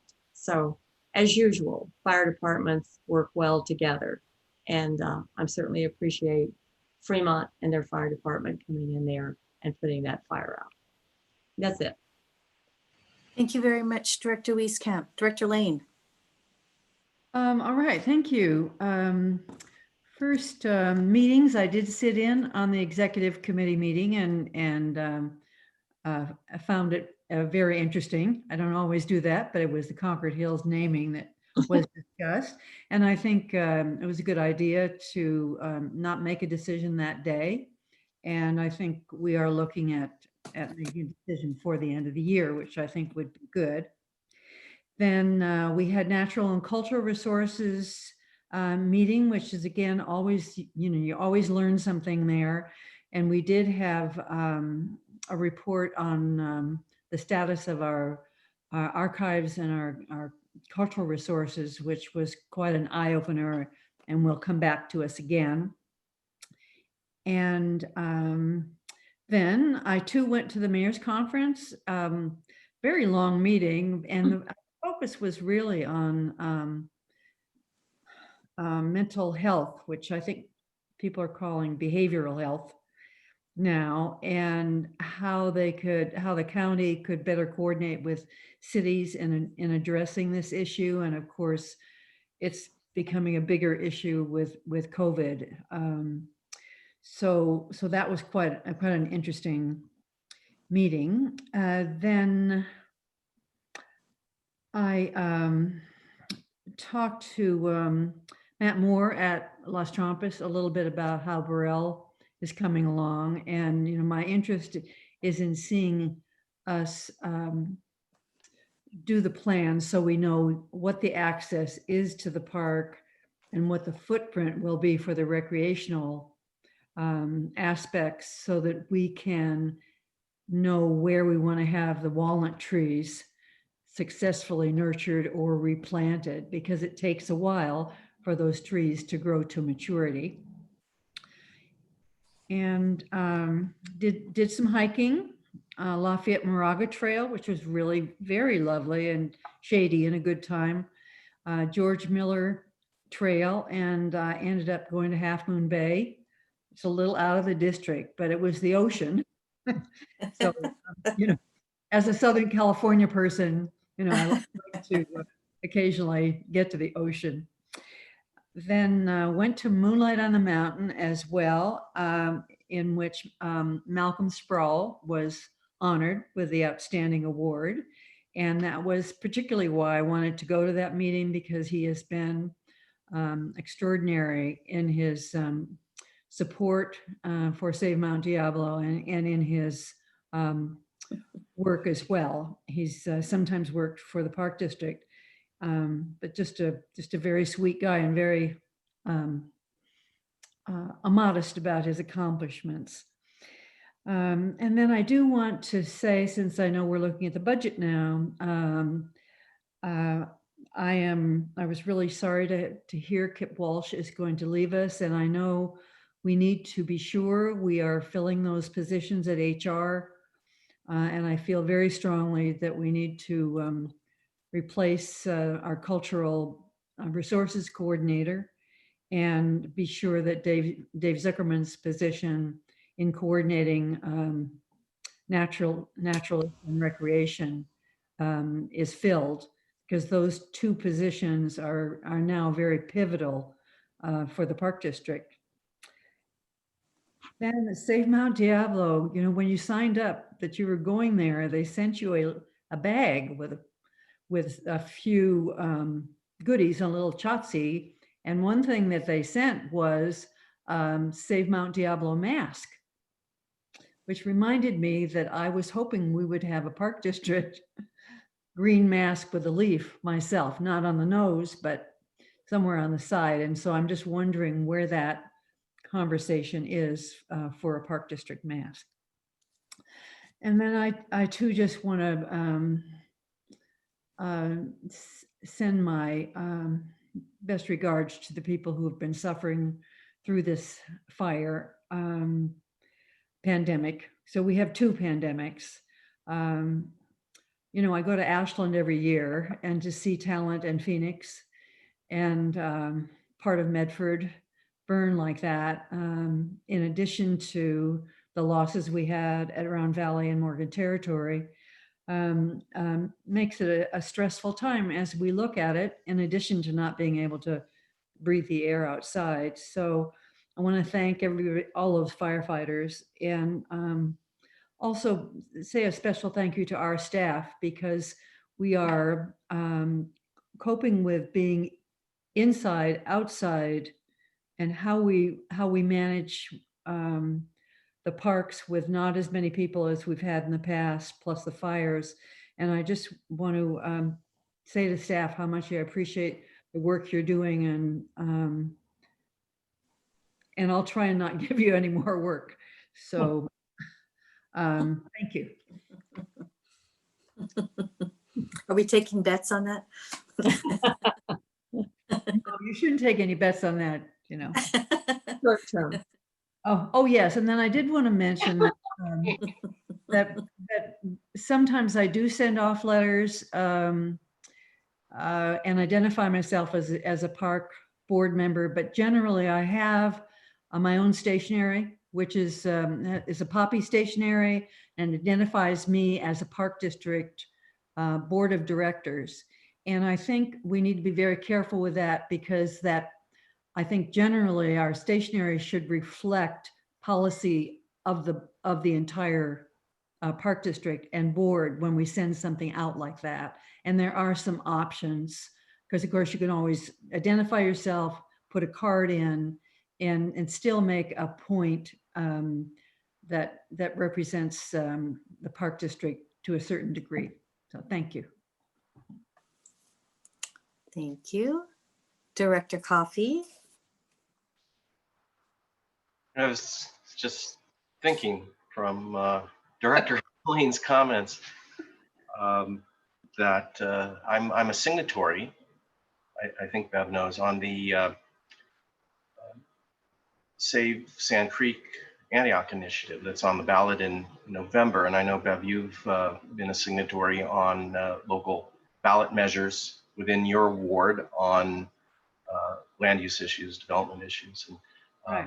I went on this one, and I guess on the ballot statement, I will be one of a number of sponsors and identified as a board member of the Park District, but it certainly doesn't identify the Park District as an endorser or sponsor. You know, there is a point at which I think we use our titles, and it's part of what you do as a representative of that constituency, and kind of goes with the job, so to speak. But it's a good thing that we all need to think about every once in a while when we're using our names and our titles. And speaking of Directors Lane and Rosario, they basically covered very well everything I did. So, you know, I can make this fairly short. I forgot to mention late last month, I had a really good informative meeting with Christine Kelchner, Brian Holt, and Sean Dugan on the projects that they were all overseeing in Ward 7, and I wanted to thank them for that opportunity. I also late last month took a virtual tour of Point Malati, sponsored by the Greenbelt Alliance, which was itself very well done, given that it was on Zoom. I also attended the Contra Costa Mayor's Conference as described by Directors Lane and Rosario and the Natural and Cultural Resources Committee. Moonlight on the Mountain. We were all there, though it wasn't as much fun where we couldn't share a table.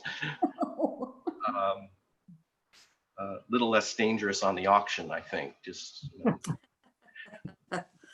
not having easy access to all that wine there. Speaking of Measure T, I attended a campaign meeting, Yes on T, Antioch Committee to Save Sand Creek initiative on September 10th, hosted by Save Mount Diablo. I attended an annual Contra Costa Building Trades networking luncheon. They always invite us Park District board members. Only this year, instead of indoors, it was out in a Union Hall parking lot with everyone either staying in their cars or spreading out and being very careful. I attended a Congressman Thompson and Congressman DeSaulnier, who looked well, by the way, town hall together that they held over the weekend on Zoom. That was really interesting to hear their observations on the significant national issues of the day. I am attending tonight a Carquinez Waterfront Shoreline Planning Group meeting sponsored by the Contra Costa Resource Conservation District. And looking forward to that, and looking forward to our board workshop on land issues this coming Friday. And last, I just want to note that I try to catch all these wonderful videos that are posted by our naturalist staffs at Black Diamond and Big Break. I know the other parks with visitor centers, the naturalists are spending a lot of time on this, but it's incredible stuff that they publish out there on Facebook and YouTube and other social media events. And I'm very much enjoying the work of our naturalists at Black Diamond and Big Break, and try to catch all their videos and congratulate them on that. And I share the sentiments of my colleagues who expressed deep gratification out of the hard work of our workforce management and our partners in operating these parks and trails during this multi-layered, incredibly difficult period in which they have to try to operate the parks and trails and do so safely for our park users and our staff. And they're all doing wonderful and marvelous jobs. And I know the general public really appreciates it from all the feedback I've been getting. So again, thank you to all those folks who make that possible. Thank you, Ella. Thank you very much, Director Coffey. That was very nice. I think we all agree with you wholeheartedly. Let's see, who haven't I called on yet? Director Waspy? Thank you. I'll start off trepidatiously by saying, usually we all talk about where we went on Labor Day or high holidays in the Park District. And no one else has done it. I'm wondering if the parks were closed that I was in on Labor Day. I hope not, and I'm sure they weren't. But I did go out on the Labor Day weekend along with other people that were a little bit crazy. I'm not sure if it was overly hot or the COVID overly spreading or there was over smoke. I'm not sure what it was. Everything's falling together now, but there were lots of people at Lake Chabot getting out there, just needing that exercise and needing to get into a park, and through it all, it was great. It's still a great place to be. On September 10th, I had the opportunity to listen to it was the Castro Valley Rotary Club hosted a fire awareness community webinar. And they obviously were talking about fire awareness in Castro Valley, right in the middle of the biggest fires in the history of California. And so I was a little worried, but I got on the Zoom meeting and found out that Lance Breed and Chief Tiley were representing the Park District. They did a tremendous job, an incredibly tremendous job, and explained our programs, what we do as far as pre-disaster mitigation, suppression, everything. They covered it all. I think everyone that was listening was incredibly felt better about their standing against a fire in Castro Valley, and so I want to give a big shout out to those folks for doing that. On September 14th, or yesterday, we did, as Director Wieskamp said, we did the interviews for a recruiter for the general manager's position.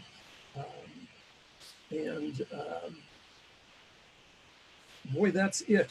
I would like to, if I can go back to the general manager's report.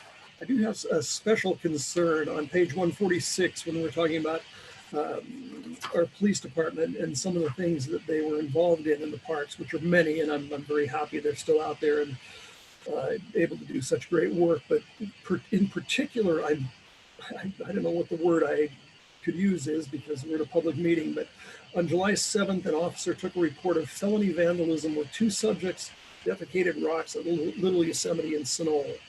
I saw this in the newspapers. I'm appalled that someone could be that stupid. And I'll continue to use that word because I think it totally fits. I don't know how anybody could go to a place like Little Yosemite and deface rocks. And that's all the editorializing I'll do, but I'm interested. It said they were arrested for felony vandalism and they were released on the scene, which I understand that, but I'm really interested, is there any way anybody from our police department follows up on these things? I'd like to know what became of these 2 people that thought it was okay to paint on rocks in the Little Yosemite. I don't know if you have that answer or if we do follow up on things like that. Director Waspy, Anthony Chaburo, your AGM of Public Safety, and good afternoon, Madam President, to colleagues and community members. We can get that answer for you as it goes through the court system. And one of those things also is just keeping in mind that we do a lot of citing and releasing during COVID, and that's to protect not only employees, but those who are in jail and those who are working in jails. But we can certainly get that answer for you. I would surely appreciate it. Thank you. And just to conclude, I want to thank all the staff for all the great work they've been doing under a lot of duress. I think it's amazing the work you've been doing, everybody. And so my thanks to all that. Thank you, Director Waspy. Thank you, Chief. Director Eccles? Yes, hi, thank you very much. So first of all, let me start by just giving a little bit more context to what Dee mentioned. So there has been some reports of illegal fireworks and also burning trash and throwing it off the hillside up on Grizzly Peak. And understandably, neighbors and others are extremely concerned, and given that the whole state is a tinderbox right now. And so there was a television report about this over the weekend, and I communicated with Chief Chaburo yesterday morning, and he had already been in touch with the 3 police chiefs involved for City of Berkeley, the University of Berkeley, and Oakland. And, you know, clearly our chiefs, our public safety staff are certainly willing to help. It is not our jurisdiction, but of course they will continue to help and patrol the area and take action if they see a dangerous violation. And what Dee was mentioning also is that Susan Wengraf, actually my city council member, shared with me a resolution that she was putting before the City of Berkeley meeting tonight. And basically what the resolution does is request that all responsible jurisdictions take immediate action to stop the use of fireworks and other illegal and dangerous activities up on Grizzly Peak. And so, you know, obviously we concur and we agree with this. And our chief is already coordinating with these groups. And, you know, I think that's really important. And I just want to thank him for that coordination effort and being proactive about it. And so, And I guess on that note, really, I also just want to thank from the bottom of my heart, all of the people at the Park District who are out there, working on these fires, working on the fires, as you've heard, outside of the district and as well as inside the district. But really, it is a very trying time, and I know everyone's working extremely hard. I also did want to just echo the thoughts about Prop 15. I've mentioned that a few times in the legislative committee, how I thought, Prop 15, the schools and communities, could potentially benefit the Park District financially. And so I certainly would support the Park District endorsing that. I realize that takes a resolution out of the legislative committee, or maybe it can be taken directly to the board, but definitely would like to look further into that. And then in terms of meetings, it sounds like many of our meetings were the same this time around. I did, in addition, attend the Alameda County Central Committee meeting on Wednesday night on the 2nd, and then also the Contra Costa County Mayor's Conference on the 3rd, the special Richmond City Council meeting on the 8th, the Natural and Cultural Resources Committee on the 9th. And I did want to give a particular shout out about this. I mean, actually, all of the presentations were excellent at our Natural and Cultural Resources Committee meeting. But in particular, I found that the work that staff is doing to save the red-legged frogs was very uplifting, and it was very well done. And just it's just nice to get some good news. So thank you for that.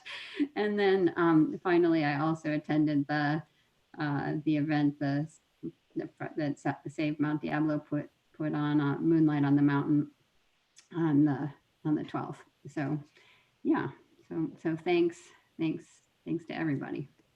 Thank you, Director Eccles. Thank you so much. Okay, I'll try to zip through mine very quickly.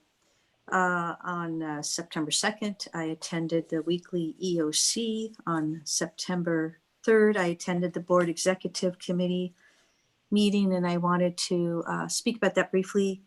I think it was a very important meeting. There were some very heartfelt stories and concerns shared with us. As Director Lane said, it was the right thing to do to get some more input on this issue. And it was particularly difficult because there were two communities who were basically asking to be involved in a very major way in the naming, in the selection of the name for the park, who had felt that their stories and histories had been erased, either temporarily or even almost permanently. So it was, if any of you have a moment to listen to part of that, it was a really, really important expression of our constituents' thoughts and concerns about, how a naming impacts them.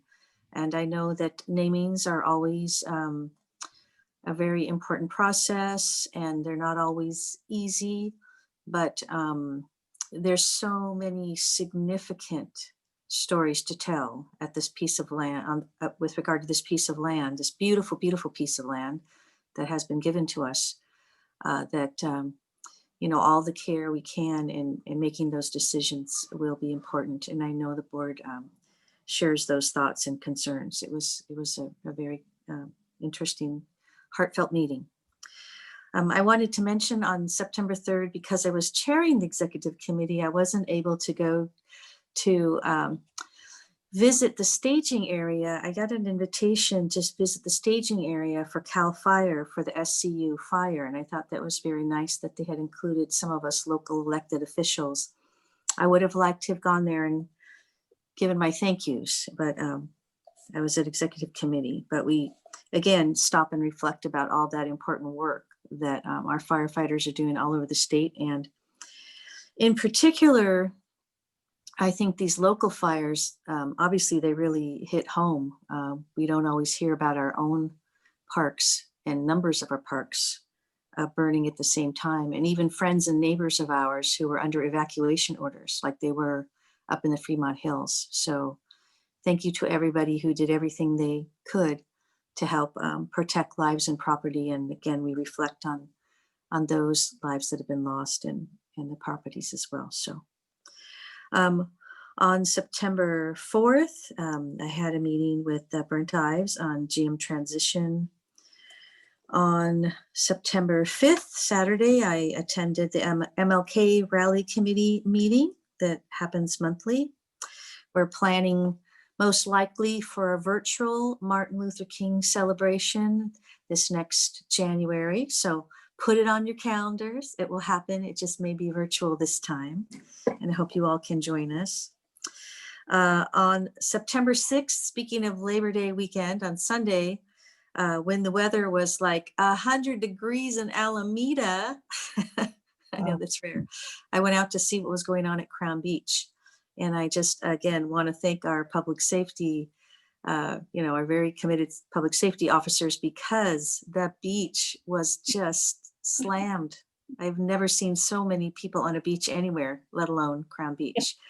So thank you for keeping the beach safe. And as far as I know, there weren't any incidents, but people were there just trying to cool off, even though it was 100 degrees in Alameda.